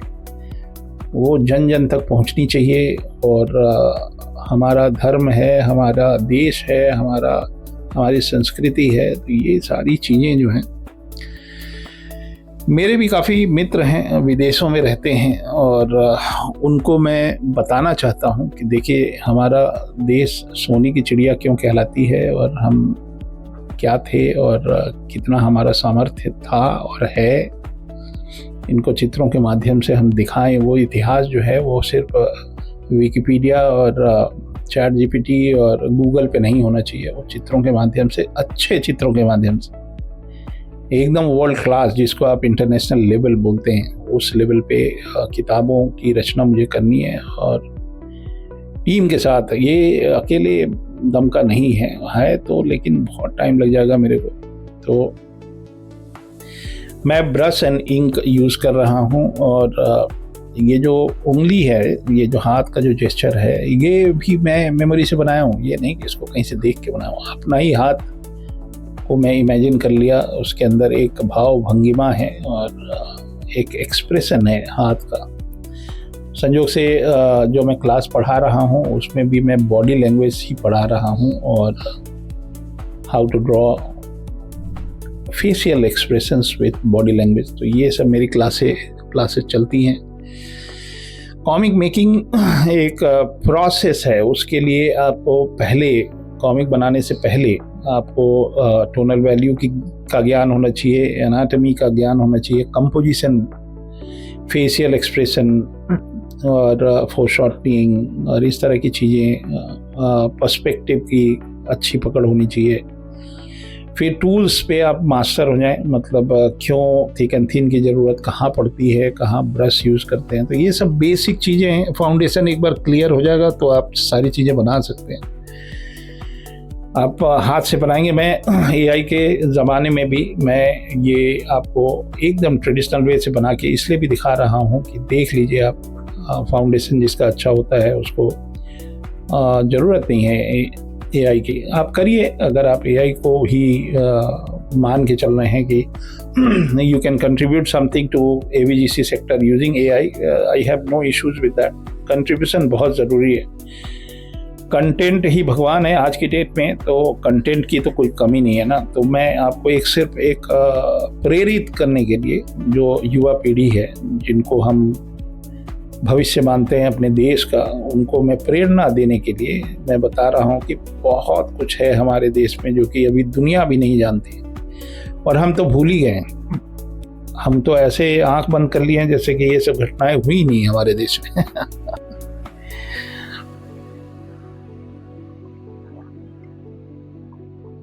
थोड़ा बहुत मैंने हिस्ट्री के ऊपर मूवी इंडस्ट्री को काम करते हुए देखा। मैं बाजीराव मस्तानी मूवी मैंने देखी, the way they did research, the way they did शनिवार वाड़ा। मैं पूना गया भी था, शनिवार वाड़ा देखा भी मैंने। और तो वो एक तरह से इतिहास की धरोहर को उन्होंने संजोया। कॉमिक में भी ये बहुत ज़्यादा पोटेंशियल है हमारे देश में। अच्छे आर्टिस्टों के आने की संभावना है। जब मैंने स्कूल खोल ही दिया है तो अच्छे आर्टिस्ट तो आएंगे ही। तो पहले भी हमारा, जब मैं इंडिया में रहता था 2004 वार में मेरी एक इंस्टीट्यूट हुआ करते थे जहाँ पे काफ़ी मैंने कॉमिक इंडस्ट्री के लिए बहुत आर्टिस्ट उस समय भी बनाए थे। और ये हमारा सेकंड राउंड है और दिलीप चौबे 2.0 हैं और दिल से लगे हैं, मेहनत से लगे हैं ताकि हमें ज़्यादा से ज़्यादा और आर्टिस्ट मिलें जो कि सहयोग करें एवीजीसी सेक्टर में। तो ये सब ज्वेलरी है। ज्वेलरी के लिए मैंने एक सिलवेट पहले से ही प्लान करके रखा था कि ये ज्वेलरी जो है ये बॉडी के जो बाउंड्रीज हैं उससे बाहर निकलेंगी तो ये बड़ा अट्रैक्टिव हो जाता है। तो माइक्रोन के 1 नंबर के पेन से कर रहे हैं जिसमें बहुत बारीक वाले काम है। थोड़ा सा इरेज कर दिया मैंने। ये थोड़ा सा इरेज करने से ना ये अब मेरे को दिख रहा है कि कितना मेरे को हैचिंग करनी है। ब्रश की हैचिंग में ना बहुत गोल वाला नहीं हो पाता है। ये मैं कोशिश तो कर रहा हूँ कि थोड़ा सा गोल सा हो जाए। तो ये तो जो हमारा ऑफसेट प्रिंटिंग मशीन होता है उसमें येलो, सियान, मजेंटा और आपका की जो ब्लैक कलर है वो 4 कलर होते हैं, मतलब 3 प्राइमरी कलर होते हैं, उसी से सारे कलर हो जाते हैं। तो सबसे पहले येलो छपता है, फिर मजेंटा छपता है, फिर सियान छपता है, और गलत बोल गया क्या, पहले येलो छपता है, फिर सियान छपता है, फिर मजेंटा छपता है, फिर ब्लैक छपता है। तो ये लाइन आर्ट कहलाता है इसको। हम ब्लैक वाला जो है इसकी अलग प्लेट बनेगी और उन सब की अलग प्लेट बनेगी। तो ये ब्लैक वाले में मान लीजिए आपको टेक्स्ट जो है इंग्लिश और हिंदी करना है, तो एक ही प्लेट बनेगा जिसपे हिंदी वाला और ब्लैक वाला छप जाएगा। तो ये हम लोग ऑप्शन रखते हैं। तो ये छपता है, बड़ा क्रिस्टल क्लियर होता है, एकदम बारीक, जितना एकदम प्योर ब्लैक होता है, ग्रे में नहीं छपता। You should do this in black and white. हमने काफ़ी प्रयोग किए थे राज कॉमिक में। मैं जब काम करता था तो कई बार मैंने सिर्फ पेंसिल के ऊपर कलर किया, मल्टीप्लाई लेयर पे जाके फोटोशॉप पे। तो वो भी एक टेक्निक है, लेकिन वो मास प्रोडक्शन के लिए दिक्कत होता है। कॉमिक एक मास प्रोडक्शन है। तो ये जो AVGC है ये सेक्टर टीम वर्क से चलता है। मतलब इसके अंदर जो आर्टिस्ट होते हैं वो टीम में काम करते हैं, चाहे वो एनिमेशन हो वो भी टीम में होता है, कॉमिक भी टीम में होता है। एक राइटर होते हैं जो कहानी लिखते हैं, फिर पेंसिलर पेंसिल कर देता है, इंकर उस पर काम करता है, फिर फ्लैट कलरिंग वाले उस पर फ्लैट कलर करते हैं, फिर एक जो बंदा लाइट के इफ़ेक्ट उसके ऊपर डालता है वो एक अलग बंदा होता है। उसके बाद लेआउट आर्टिस्ट अलग होता है जो ग्राफिक डिज़ाइन से रिलेटेड होता है, फॉन्ट वगैरह। तो इन डिज़ाइन उसके लिए काफ़ी पॉपुलर है। लेआउटिंग के लिए जो लेआउट आर्टिस्ट होते हैं वो इन डिज़ाइन यूज़ करते हैं। कुछ लोग कोरल भी यूज़ करते हैं, इलस्ट्रेटर भी यूज़ करते हैं, but in design is more popular because ये एक इंडस्ट्री नॉर्म हो गया है लोगों का। और कुछ लोग होते हैं PhD फाइल मांगते हैं तो इन डिज़ाइन पे सब खुल जाता है। तो जो टेक्स्ट वगैरह होते हैं वो वेक्टर होने चाहिए और आर्ट वर्क जो है वो रास्टर होता है। आप ये भी ध्यान में रखिए कि अगर किताब आपकी ऑफसेट से छपने जा रही है तो आपकी फाइल का फॉर्मेट जो है वो CMYK होना चाहिए। तो CMYK से वो प्रिंटिंग के लिए चला जाता है ऑफसेट से अगर छप रहा है। कुछ लोग हैं जो लिमिटेड कॉपी छपवाते हैं, डिजिटल ही करवा लेते हैं, तो उसके लिए RGB इज़ ओके। तो ये ध्यान रखते हैं, RGB में थोड़े से गॉडी से कलर होते हैं और CMYK में थोड़े से हल्के से डल दिखते हैं, लेकिन अच्छा प्रिंटर हो तो अच्छा प्रिंट हो जाता है।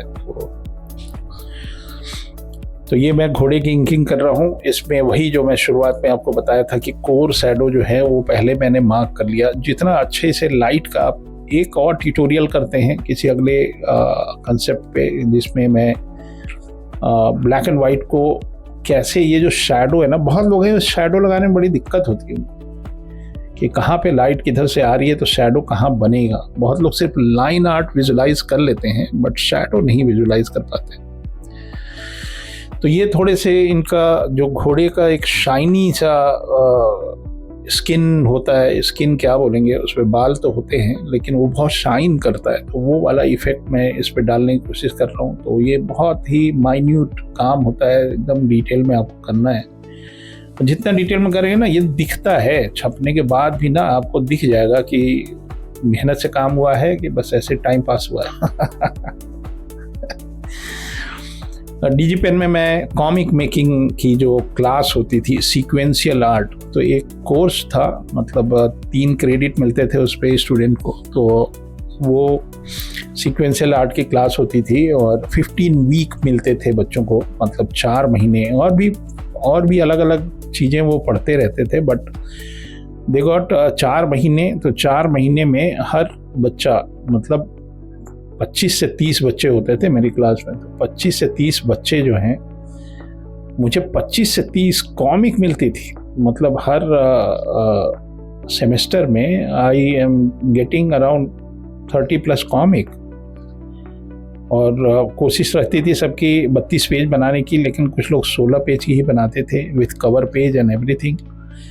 एक लड़का तो 40 पेज की किताब बना दिया वो, और इंडिया से ज़्यादा इन्फ्लुएंस तो मांगा का सिंगापुर में होना चाहिए ना, but all of them they are not doing manga art work, they were doing their own style. मैं उनको बताया भी कि तुमको नकल करने की कोई ज़रूरत नहीं है। तो दे ऑल ऑफ देम, मतलब उसमें कुछ बच्चे हैं जो ऑलरेडी कॉमिक इंडस्ट्री में या पब्लिशिंग इंडस्ट्री में है। एक लड़की है जो कि कनाडा में रहती है, और यूरोप की कॉमिक थोड़ी अलग टाइप की होती है, रशियन कॉमिक भी होती है, जर्मनी की भी अलग तरह की कॉमिक होती है। हर देश का एक अपना अपना स्टाइल है। हम ही लोग अपने देश में जापानी स्टाइल क्यों बना रहे हैं, हमको अभी तक समझ में नहीं आया। तो ये मैंने जो घोड़े वाला जो पार्ट है उस पर मैंने काफ़ी थिक एंड थिन रखा है, लेकिन ये जो उसके ज्वेलरी वगैरह हैं उसको मैंने पतला रखा है। मतलब यही है डिसीजन मेकिंग।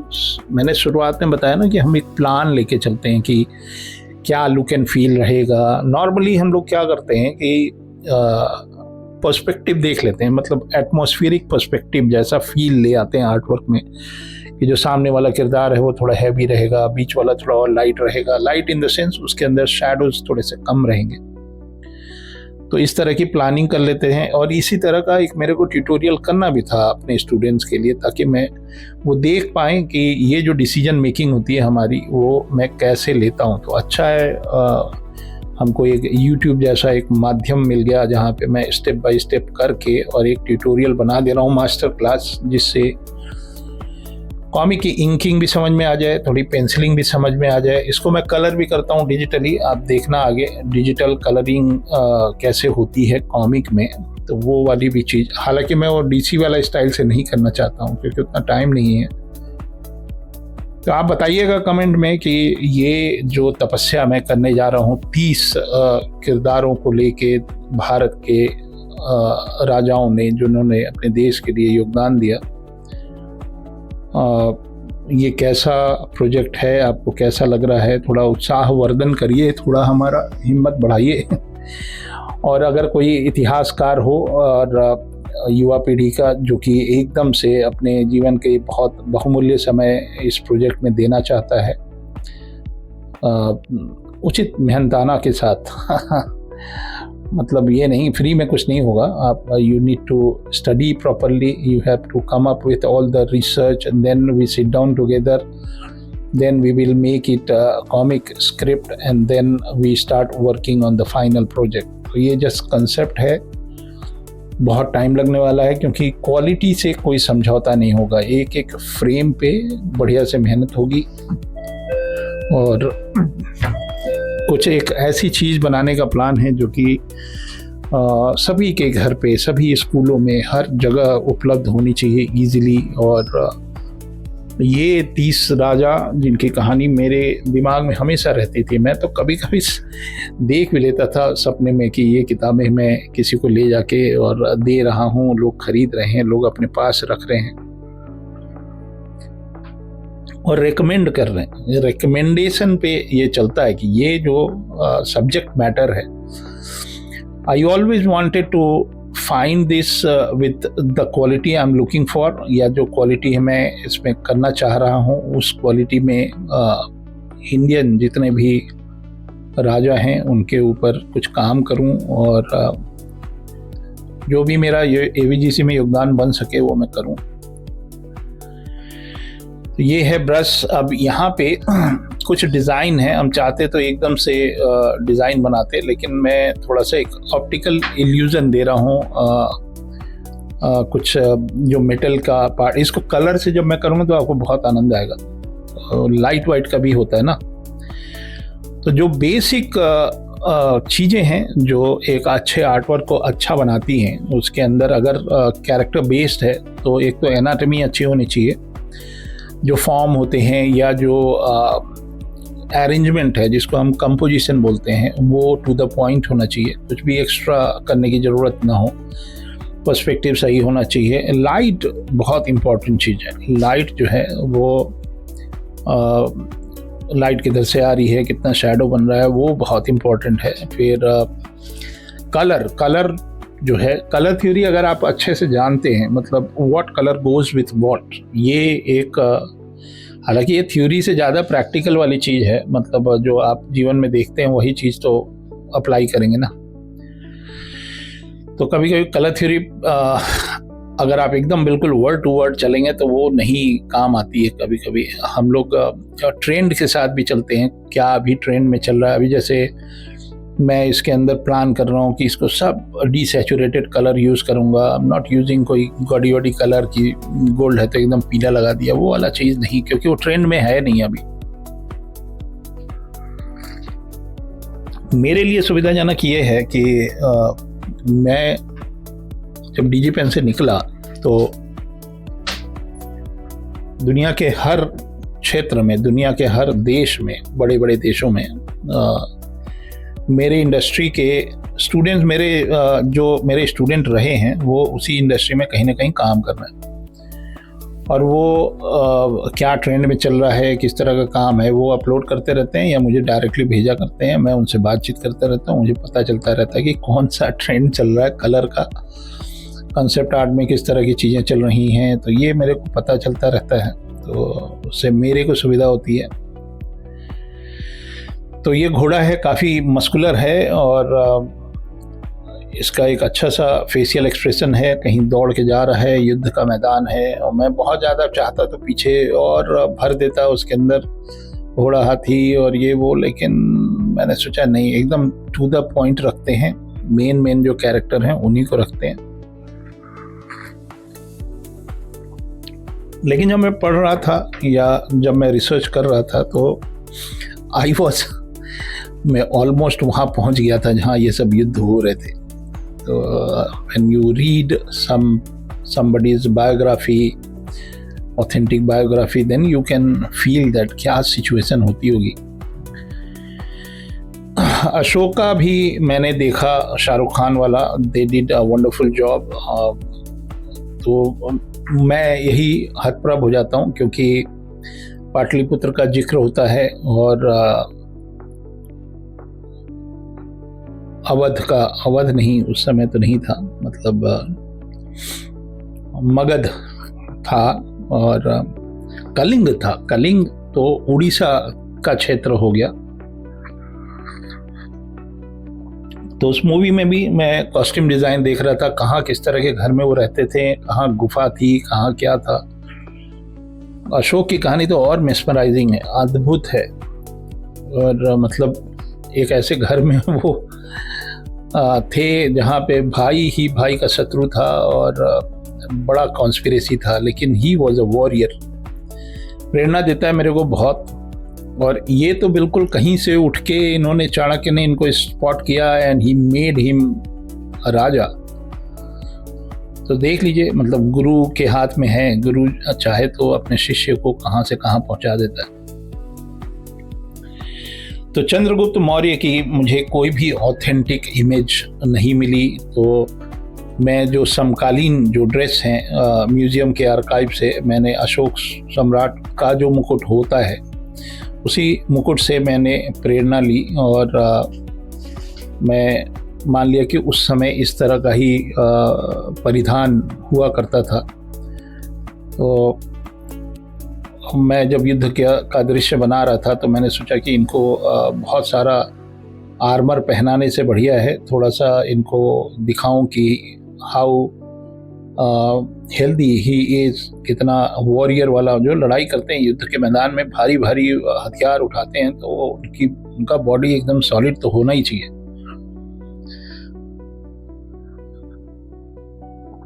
तो एनाटॉमी का ज्ञान होना बहुत ज़रूरी है। उसके बाद कैसे लाइट उसके ऊपर प्रभाव डालती है, कितना शैडो बनेगा, कितना रखना है, डार्क बहुत तो नहीं हो रहा है, ये सब चीज़ें डिसीजन मेकिंग होती है। और आपका अपना स्ट्रोक होता है, जो ब्रश के जो स्ट्रोक्स होते हैं, मैं तो काफ़ी, मेरी पुरानी किताबें आप लोग देखेंगे अगर मान लीजिए तिरंगा वगैरह की, तो हालांकि वो उस ज़माने से और अभी के ज़माने में बहुत लोग तो आश्चर्यचकित हो जाते हैं कि भैया ये वही दिलीप चौबे हैं या कोई नया इनका अवतार हुआ है।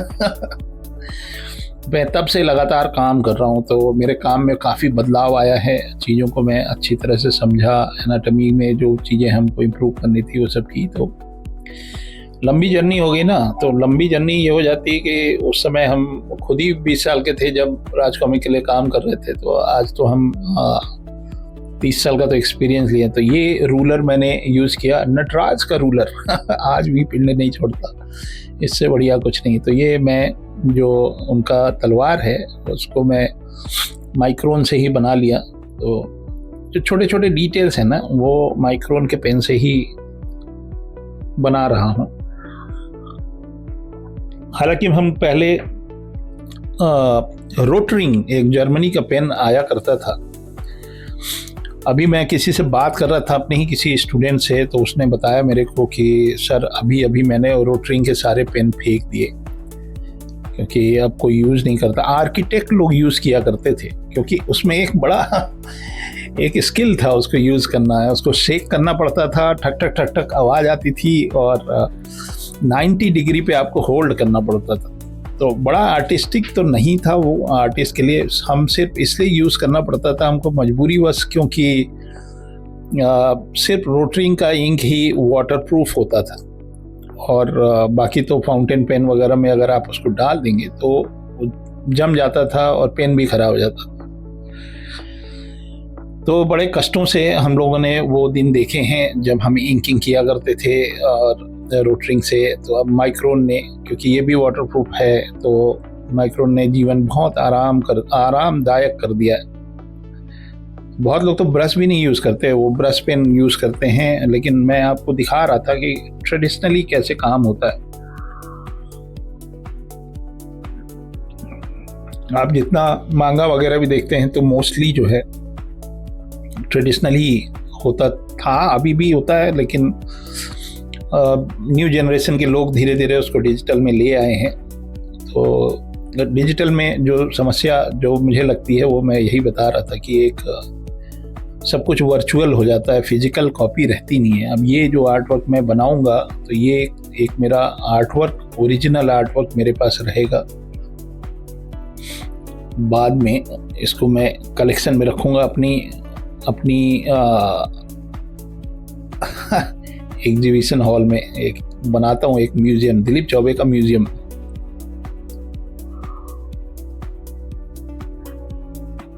तो इसके अंदर मैंने हैचिंग को थोड़ा सा कंट्रोल में रखा है, मतलब जैसे जिमली है ना वो सारे में हैचिंग कर देते हैं तो कलरिंग का स्कोप थोड़ा कम हो जाता है। इसमें मैं थोड़ा कलरिंग का स्कोप रखना चाह रहा हूँ ताकि कलरिंग करें तो थोड़ा सा मज़ा भी आए। थोड़ा वीडियो हमारा लंबा हो गया है, लेकिन ये एक तरह का मेरा मास्टर क्लास है। मास्टर क्लास में मान लीजिए आप मेरे को अपने कॉलेज में बुलाएंगे तो हम वहाँ 2 घंटे का तो मास्टर क्लास करेंगे ही ना, 2-3 घंटे का। तो ये समझ लीजिए एक तरह का लाइव मास्टर क्लास चल रहा है जहाँ पे एक आर्ट वर्क में बना रहा हूँ और वो आप देख रहे हैं कि मेरा काम करने का तरीका क्या है। तो ये कंटूर लाइन भी डिसाइड कर रहा है, ये जो डिज़ाइंस मैं बना रहा हूँ, ये कपड़ा किधर से किधर आ रहा है, ऊपर से नीचे जा रहा है, क्या इसका फ्लो है, तो ये कपड़ा वो भी डिसाइड कर रहा है। और एक ऑप्टिकल इल्यूजन हो रहा है कि कपड़ा है ये, मतलब कोई क्लोथ है। तो अगर अच्छे से रिसर्च करें, बहुत सारा रिसर्च होता है। मैं जो हमारे निफ्ट के लोग होते हैं ना, जो फैशन डिज़ाइन से नाता है जिनका, उनका भी रिसर्च वैसे ही होता है जैसा एक कंसेप्ट आर्टिस्ट का रिसर्च होता है, एग्जैक्टली द सेम। प्रेरणा स्रोत कुछ और रहता है और उसका इम्प्लीमेंटेशन कहीं और होता है। तो मैं जो कंटेंट बनाता हूँ या जो मैं पढ़ा, मेरा जो कोर स्पेशलिटी है वो यही है, कंसेप्ट आर्ट और डेवलपमेंट, जो कंटेंट क्रिएशन का, कि कंटेंट कैसे क्रिएट करते हैं, क्या उसका प्रोसेस है। तो ये बहुत बड़ा सा प्रोजेक्ट है, ये मेरा कमिटमेंट भी हो रहा है। मैं पब्लिकली अनाउंस कर रहा हूँ कि 30 ऐसे प्रोजेक्ट पे मेरे को काम करना है। तो देखते हैं, जर्नी लंबी होने वाली है, अकेले बस का तो नहीं है, एक टीम बन रही है धीरे धीरे, जिसको हम स्किल्ड मैन पावर कहते हैं। तो कंटेंट क्रिएशन की जब बात हो रही है या एवीजीसी सेक्टर की बात हो रही है, तो पहले तो एक बात दिमाग में ये लगा लेना है कि सारा काम कंप्यूटर से नहीं होता है। कंटेंट क्रिएशन में स्पेशली कॉमिक के लिए और एनिमेशन के लिए इन सब चीज़ों में प्री प्रोडक्शन की ज़रूरत होती है। प्री प्रोडक्शन के लिए दिमाग की ज़रूरत होती है, पढ़ाई लिखाई की ज़रूरत होती है, और काफ़ी कुछ 2D होता है, पेपर पे होता है। तो हम कुछ लैब खोलने वाले हैं कंटेंट क्रिएशन के। तो लैब में अगर खाली कंप्यूटर रखे हैं तो गलत दिशा में जा रहे हैं भाई। मैं दुनिया के सर्वश्रेष्ठ यूनिवर्सिटी में पढ़ा चुका हूँ, वहाँ 1 साल तक तो कंप्यूटर ही नहीं छूते हैं। तो अब सोच लीजिए, मतलब एवीजीसी का स्कूल है और आप कंप्यूटर नहीं छू रहे। फाउंडेशन स्किल बहुत इम्पॉर्टेंट है आपको। अगर आप इस फील्ड में जा रहे हैं, you should B an artist. आपको एक आर्टिस्ट बनना बहुत ज़रूरी है, टेक्नीशियन नहीं। ये मैं आर्ट कर रहा हूँ ना, तो ये टेक्नीशियन वाला काम तो नहीं है ना। ब्रश बहुत ज़रूरी है, पेंसिल बहुत ज़रूरी है, एनाटॉमी की ड्राइंग बहुत ज़रूरी है। ये सब चीज़ें लैब में नहीं होती हैं, मतलब होती हैं, लैब डिपेंड करता है किस तरह का लैब है। एनाटॉमी ड्राइंग का लैब है तो वहाँ पे एक मॉडल होगा, पेपर होगा और लोग बैठ के चित्र बना रहे होंगे। चित्र बनाना बहुत ज़रूरी है। You should be able to draw a portrait. ये पोर्ट्रेट ही तो बना रहे हैं, और क्या बना रहे हैं। तो ये रिसर्च के दौरान इनकी तो बहुत सारे स्कल्पचर मेरे को मिल गए, बहुत सारे तो नहीं, but he is everywhere in the coins, in some jewellery, medal, मतलब पैसे पे भी इनकी शक्ल छपी थी। तो इनको ढूंढना कोई खास दिक्कत का काम नहीं था। तो ये कपड़े में देखिए, चेहरे का एक शैडो आ रहा है इस तरफ कपड़े में। ये मैंने शुरुआत में देखिए 2 लाइन खींची है, तो ये जो लाइन है ना, इसका मतलब यहाँ पे इनके चेहरे का एक शैडो आया। तो ये शैडो को हमने पहले ही मार्क कर लिया है। तो इस वजह से मैं डार्कर टोनल वैल्यू वहाँ पे डाल रहा हूँ। ब्रश का थोड़ा थिक सा प्रेशर वहाँ पे देना पड़ता है। तो ये हमारा डार्कर वैल्यू हो गया। तो मैंने बहुत सारे अलग अलग तरह के कंटेंट बना के अपने YouTube पे डाल रखे हैं, और कुछ लोग मेरे को मैसेज भी करते हैं, DM भी करते हैं, और बताते हैं कि आपका वीडियो मैं देखता हूँ निरंतर और अच्छा लगता है। कुछ लोगों ने कहा कि मेरे को ना आपके लॉन्ग वीडियो गलत बोल गए क्या, कि मेरे को आपके लॉन्ग वीडियो पसंद है, तो देख लीजिए कितना लॉन्ग वीडियो मैंने बना दिया।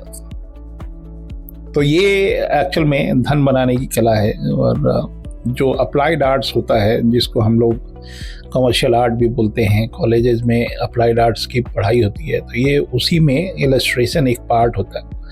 बहुत MFA भी करते हैं, सिर्फ इलस्ट्रेशन से MFA भी बहुत सारी यूनिवर्सिटीज़ में हैं। तो बहुत अच्छी बात है। आप ही लोगों के लिए ये AVGC सेक्टर खुल रहा है, जिसके अंदर आप इस तरह के काम करेंगे। कॉमिक इलस्ट्रेशन तो हर कॉलेज में, हर स्कूल में सिखाया जा सकता है, क्योंकि उसमें चित्रों के माध्यम से और स्टोरी टेलिंग होती है। तो ये स्कूलों में भी होना चाहिए। मेरे ख्याल से गवर्नमेंट इसी दिशा में जा भी रही है कि वो स्कूलों में इस तरह के कंटेंट क्रिएशन के कुछ लैब बनाएगी। तो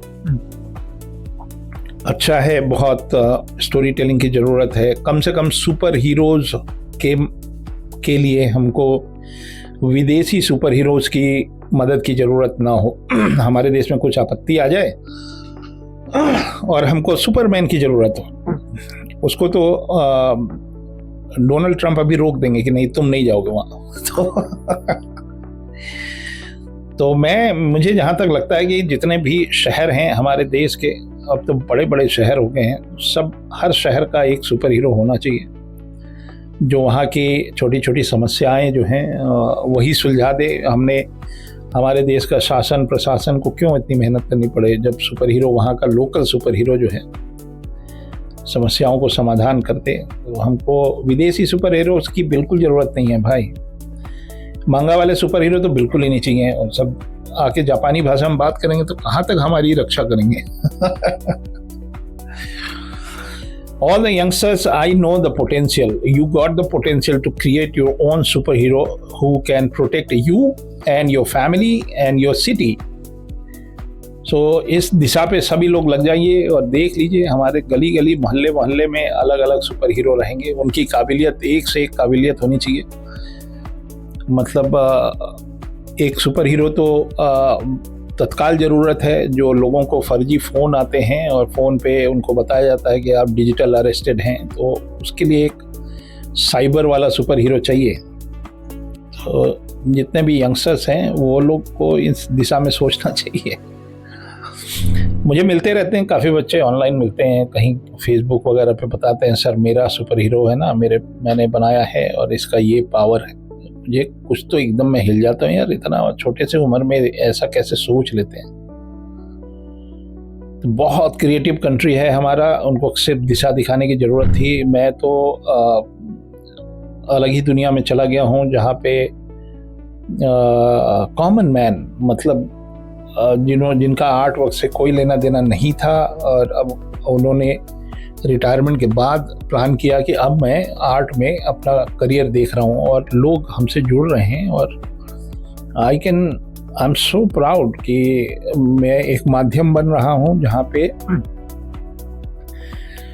एक लोगों को अपस्किल करने का एक मुझे मौका मिल रहा है, जहाँ पे मैं उनको डिजिटल आर्ट भी सिखा रहा हूँ, ट्रेडिशनल भी सिखा रहा हूँ। और every day I can see the improvement in their thoughts, in their artwork।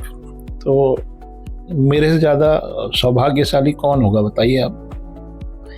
I'm grooming people who never drawing was just a hobby for them, and they will be a professional very soon। उनका एक portfolio होगा बहुत अच्छा सा, जिसके अंदर उनकी सारी काबिलियत आपको दिखेगी। और अभी तक मुझ पे भारत सरकार की नज़र नहीं पड़ी है, देखते हैं कब तक नहीं पड़ती है। तो मैं एक ऐसा प्लेटफॉर्म चाहता हूँ जहाँ पे जितने लोग हमारे साथ जुड़े हैं, जो काम कर रहे हैं, वो उनका शोकेस करने की एक जगह मेरे को मिले, जहाँ पे मैं आने वाले फ्यूचर के कॉमिक इलस्ट्रेटर आर्टिस्ट उनको मैं दुनिया के सामने ला पाऊँ, दिखाऊं कि देखिए लोग कितनी तपस्या कर रहे हैं, कितनी मेहनत कर रहे हैं to build creative country, independent creative country. Independent बोलना बहुत ज़रूरी है, क्योंकि एनिमेशन के नाम पे हम लोग आउटसोर्स बाहर के काम यहाँ ले आके कर रहे हैं, हम अपने ऊपर फोकस्ड नहीं हैं। गेम भी हमारे देश में बहुत सारे बन रहे हैं, लेकिन हम आउटसोर्स में लगे हैं। बाहर के गेम हम बना रहे हैं, अपने देश के कुछ बहुत ही रियरली कोई अच्छा सा गेम मेरे को देखने को मिलता है। कॉमिक भी जो अच्छे हमारे कॉमिक के आर्टिस्ट थे या हैं, they also are busy working for other country people. तो हालांकि मैं भी यही तो कर रहा था, मैं विदेश गया था, लेकिन अब तो आ गया हूँ ना। तो ये वाली हैचिंग देखिए, ये बहुत सारे कॉमिक आर्टिस्ट करते हैं, ये मैं आपको डिटेल में दिखाता हूँ। तो मैं एक जगह पे अपने पेन का एक प्रेशर बना रहा हूँ, उसके बाद उसको खींच दे रहा हूँ। तो इससे आप देखो एक अजीब सी एक शाइन जैसी कुछ आ रही है।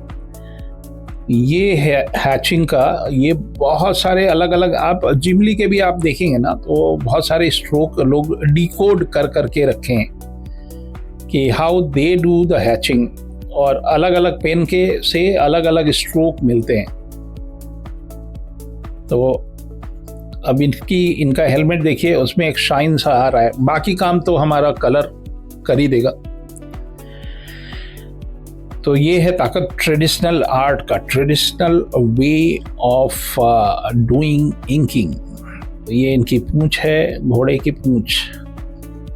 तो इसमें भी हम चाहे तो थिक एंड थिन कर सकते हैं, लेकिन अभी फ़िलहाल क्योंकि ये सिलवेट है एक तरह का घोड़े का, वो थोड़ा कलर भी डालूंगा ना, तो कलर से वो और अच्छे से निकलेगा। तो अगर आपको ये वीडियो अच्छा लगता है तो ज़रूर टिप्पणी करिएगा। और मैं खुद भी चाहता हूँ कि ये जब किताब बने, जब ये 300 किताब बने, तो एकदम ऑथेंटिक बने, उसके अंदर कोई गलती ना हो। इस वजह से हम रिसर्च पार्ट पे, जो कंटेंट का रिसर्च है, उस पर बहुत दिमाग लगाना चाहता हूँ, बहुत ध्यान लगाना चाहता हूँ। I don't want any controversy, I don't want any information उसके अंदर जो भी आप तक पहुँचे वो एकदम फिल्टर्ड, एकदम सही, सत्य, प्रामाणिक हो। उसके लिए बहुत कुछ पढ़ना पड़ेगा और बहुत सारा लिटरेचर है। ग्रीक लिटरेचर में भी इनको कुछ और नाम से बुलाया जाता है। ये सारा कुछ रिसर्च करके ऑथेंटिक, उसके बाद इसकी स्क्रिप्ट, फाइनल स्क्रिप्ट बने और कोशिश रहेगी कि 100 पेज में कोशिश की जाएगी ये सीरीज़ को बनाने की। नए इलस्ट्रेटर जुड़ेंगे तो बहुत ही अच्छा है, नए राइटर जुड़ें वो बहुत अच्छा है। फिक्सन नहीं है ये, हिस्ट्री है हमारे देश का और ये दुनिया तक जाए। मेरे काफ़ी NRI फ्रेंड्स भी हैं जो कि विदेशों में रहते हैं। वो भी बोल रहे थे या बोलते हैं हमसे कि हमारे जो बच्चे जो विदेश में पल रहे हैं उनको भारत देश के इतिहास के बारे में ज़्यादा कुछ पता नहीं है। हमारे ही देश में, मतलब विदेश जाने की क्या ज़रूरत है। बहुत सारे बच्चे मैं ही जानता हूँ यहीं पे, उनको अपने देश के इतिहास के बारे में नहीं पता है, डिटेल में नहीं पता है। तो और चित्रों के माध्यम से जब हम कोई कहानी पढ़ते हैं या कोई इतिहास के बारे में जानते हैं तो वो अमिट रहता है, वो छवि आपके दिमाग में रहती है हर समय। तो जैसे मैं ही बचपन में बहुत सारी किताबें पढ़ाई करना और विजुअली जो पढ़ते हैं, जैसे कॉमिक के रूप में पढ़ते हैं, तो उसमें बहुत ज़मीन आसमान का अंतर हो जाता है। तो चित्रों के माध्यम से बच्चों को थोड़ा इंटरेस्ट भी डेवलप होता है। तो मैं देख रहा हूँ बहुत सारा एनर्जी हमारा लग रहा है। बहुत सारे बच्चे हैं जो कॉमिक इंडस्ट्री में काम करने के इच्छुक हैं, लेकिन वो एकदम सीधे जापानी मांगा को बना रहे हैं। और क्योंकि मांगा इंडिया में चल रहा है, इसका मतलब हमको भी मांगा बनाना चाहिए, ऐसा कुछ उनका विज़न है। आई डोंट नो, गलती हमारी भी है, हमने उस तरह का कुछ कंटेंट ही नहीं बनाया। मैं भी विदेश चला गया, तो पहले ही हमारे देश में आर्टिस्टों की कमी थी और लेकिन अब नहीं रहेगी। मतलब एटलीस्ट मेरे स्कूल से तो आर्टिस्टों की भरमार होने वाली है। थोड़ा टाइम लगता है, बच्चे हमारे कॉमिक को ही अपना एक प्रोजेक्ट, फाइनल प्रोजेक्ट बनाते हैं और टाइम लगता है और धीरे धीरे करके एक कॉमिक बन के आती है हमारे पास कंप्लीट होके। और जब आती है तो मैं उसको फ्लिप करता हूँ, पढ़ता हूँ, बहुत ही आनंद आता है।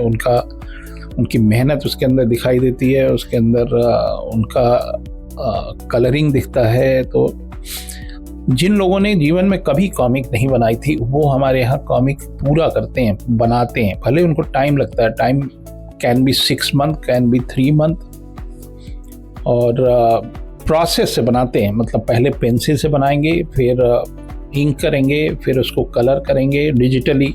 अभी तक तो ट्रेडिशनली किसी ने पूरा नहीं किया, कलरिंग डिजिटल होता है। तो ड्राइंग बनाते हैं पहले पेंसिल से। तो जो तरीका है, ये नहीं कि शॉर्टकट ले लिए और गए और चैट जीपीटी और जेमिनाई से ले आके AI से बना के और कॉमिक अपना दिखा रहे हैं, ये नहीं मैं प्रेफर करता। एटलीस्ट उनको मैं नहीं कह रहा कि AI एकदम बिल्कुल नहीं छूना चाहिए। ये देखिए क्रोकिल निब वाले हैचिंग,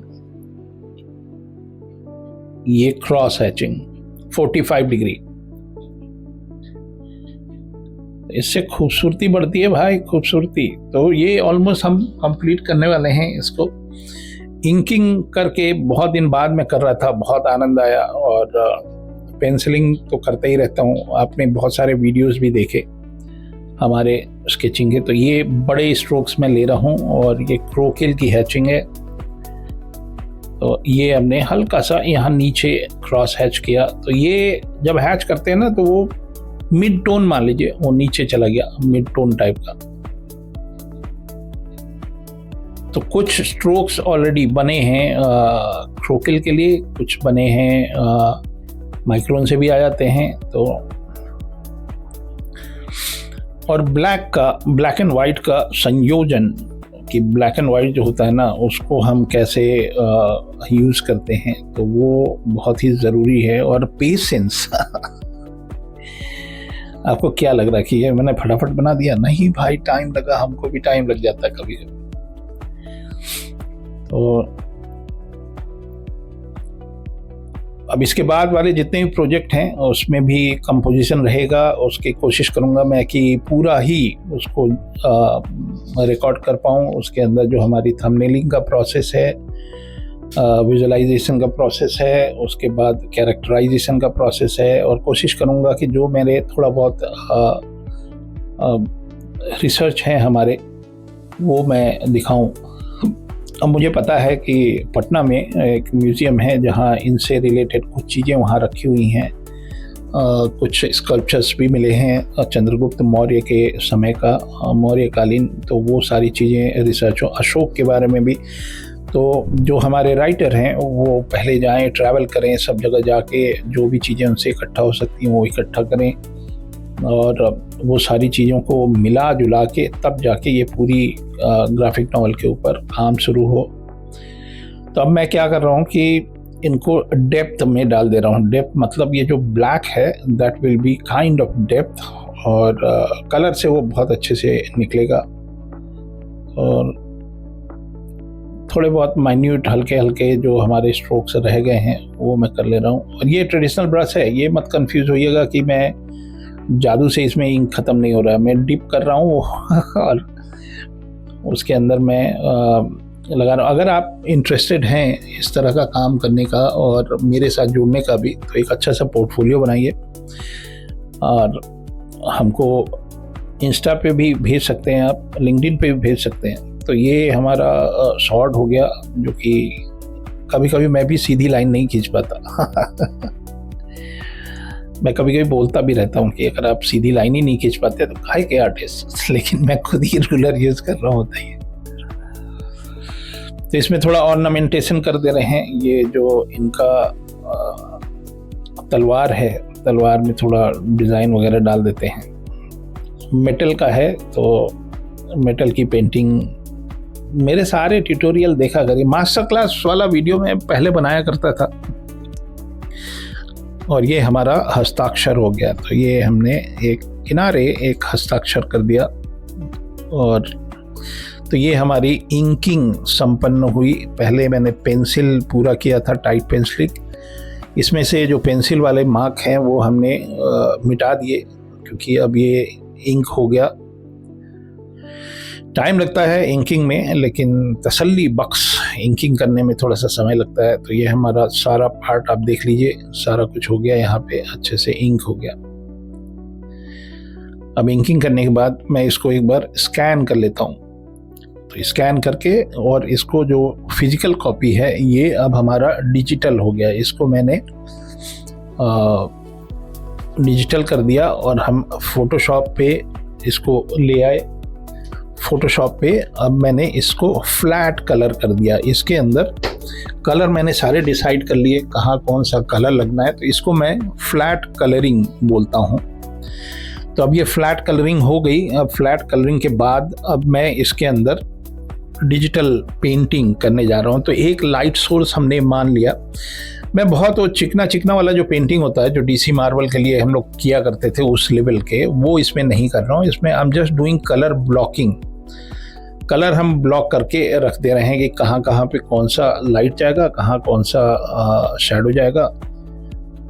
कलर के लिए अगर आप सही से कलरिंग समझना चाहते हैं तो मेरी कक्षा में आइए, मेरे क्लासेस लीजिए प्रमोशन कर रहे हैं। नहीं, आई एम सीरियस। मैं आपको डिजिटल पेंटिंग ऐसा मैं सिखा दूंगा, वो तो और कोई सिखा ही नहीं सकता, क्योंकि मैं आपको वो सिखाऊंगा जो कि मैंने इंडस्ट्री से सीखा। और मैं क्योंकि खुद भी एक इंडस्ट्री प्रोफेशनल हूँ, तो कितना आपको सीखना चाहिए। और टूल्स वाली चीज़ नहीं है कि ये टूल से ये होता है, इम्प्लीमेंटेशन सिखाएंगे कि कोई आर्ट वर्क पे कैसे हमको इम्प्लीमेंट करना है। तो मैं बीच बीच में बड़ा करके देखता रहता हूँ। तो ये अभी स्किन टोन मैं पहले चाणक्य पे काम कर रहा हूँ, और चाहता तो मैं इसको थोड़ा ब्लर कर देता, थोड़ी लो ओपेसिटी कर देता, लेकिन वो सब जब फाइनल करेंगे प्रिंट से पहले तब करेंगे। तो अभी मैं मोटा मोटी इनको कलर ब्लॉकिंग की लाइटिंग में डिसाइड कर रहा हूँ कि कहाँ से लाइट आ रही है, कहाँ कितना स्ट्रॉन्ग लाइट है। तो ये लाइट हमारा थोड़ा टॉप लेफ्ट से आ रहा है, तो ये मैंने लाइट वाइट कर दिया। अब इनकी जो ज्वेलरी है, तो ज्वेलरी पे काम कर रहा हूँ। तो ज्वेलरी पे देखिए, जहाँ पे लाइट पड़ी है वहीं पे हम एक शाइन दिए हैं, बाकी डीसैचुरेटेड मैंने कर दिया। इनके कपड़े में भी जो फोल्ड्स होते हैं, जो फोल्ड पे टॉप की लाइट आएगी, बस वहीं पे मैं हाईलाइट कर रहा हूँ। और बाकी हमने थोड़ा सा सैचुरेटेड ही रखा है, डीसैचुरेटेड, मतलब बहुत गॉडी गॉडी कलर मेरे को, जो मैं शुरू में बता रहा था ना ये फैशन है तो थोड़ा सैचुरेटेड आर्ट वर्क कर रहा हूँ। अब ये स्किन टोन थोड़ा पिंकिश मैंने रखा, ये मैं चेंज करूँगा, मैं सोच रहा हूँ। बट लाइट अभी डिसाइड कर रहे हैं कि कहाँ से कौन सी लाइट आ रही है। एक जितने लोग 90s वाले हैं उनको एक नॉस्टैल्जिक चीज़ बताते हैं, आपको बड़ा मज़ा आएगा सुन के। तो जब मैं बड़ा हो रहा था, मतलब जब हमारी उम्र 16, 17, 18 साल होगी, तो रेलवे स्टेशंस पे नॉवेल बिका करते थे उस समय, देसी नॉवेल। वेद प्रकाश शर्मा और सुरेंद्र मोहन पाठक, संजय गुप्ता, तो ये सारे लोग जो हैं, तुलसी पॉकेट बुक, राजा पॉकेट बुक और मनोज पॉकेट बुक, इनके नॉवेल्स आया करते थे और नॉवेल्स पे कवर पेज हुआ करता था। तो मुझे नहीं लगता कि कोई भी ऐसा आर्टिस्ट उस ज़माने में उन नॉवेल्स को देख के एक्साइटेड नहीं हो। नॉवेल के कवर के जो कंपोजिशन होते थे, तो एक बार मैं गया राज कॉमिक के ऑफिस, तो NS धम्मी के आर्ट ग्रुप थी, वो ये कवर पेज किया करते थे। तो एक बार मेरे साथ काफ़ी स्टूडेंट भी थे, उनको मैं वहाँ लेके गया था। तो मनोज जी से मैंने कहा कि क्या वो सारे नॉवेल के कवर ओरिजिनल मैं देख सकता हूँ। तो वो जो नॉवेल के कवर आपने देखे थे वो सब मैं ओरिजिनल उसको देखा, बड़ा मज़ा आया बहुत। तो वो जो काम किया करते थे पोस्टर कलर से और स्प्रे गन से भी काम करते थे, तो वो वाला ज्ञान मैं कुछ कुछ इसमें लगाता हूँ। वो उस ज़माने का थोड़ा नॉस्टैल्जिक हो गया नहीं तो नॉवेल के कवर, जो अपने देसी नॉवेल के कवर हुआ करते थे, वो मेरे लिए प्रेरणा स्रोत हुआ करते थे। तो इसको मैं थोड़ा जल्दी जल्दी ही कर ले रहा हूँ। जैसे ये यहाँ पे हमने एक लाइट, एक प्रॉपर लाइट पड़ी, ठीक है, तो वहाँ पे हमने कोर जो हाईलाइट पड़ा उस पर हमने थोड़ा सा शाइन दे दिया और बाकी जो है पार्ट वहाँ पे हमने थोड़ा डीसैचुरेटेड कलर कर दिया। तो पीछे जो ज्वेलरी है पूरा यानी कि गोल्डन पीला रंग भर दिया उसमें। तो ये काफ़ी हद तक मेरा घोड़ा जो है ये ऑलमोस्ट डन हो गया है। और तो ये जो इनका पर्पल कलर का धोती है, थोड़ा सा मैंने उसके अंदर थोड़ा डिज़ाइनर धोती बनाया है और वो उसमें भी लाइट हमको देखना है। तो जहाँ जहाँ पे फोल्ड है ना, वहीं पे हम लाइट पे काम कर रहे हैं। और इनके फेस पे भी हमने एक ही प्रोमिनेंट लाइट रखी है ऊपर से। तो और इनका स्किन टोन, तो ये थोड़ा सा मैं जल्दी करते हैं। ऑलरेडी हमारा वीडियो जो है 1.5 घंटे का हो गया। मुझे नहीं लगता आगे चल के भी आप बोलेंगे कि लंबे वीडियो बनाया करिए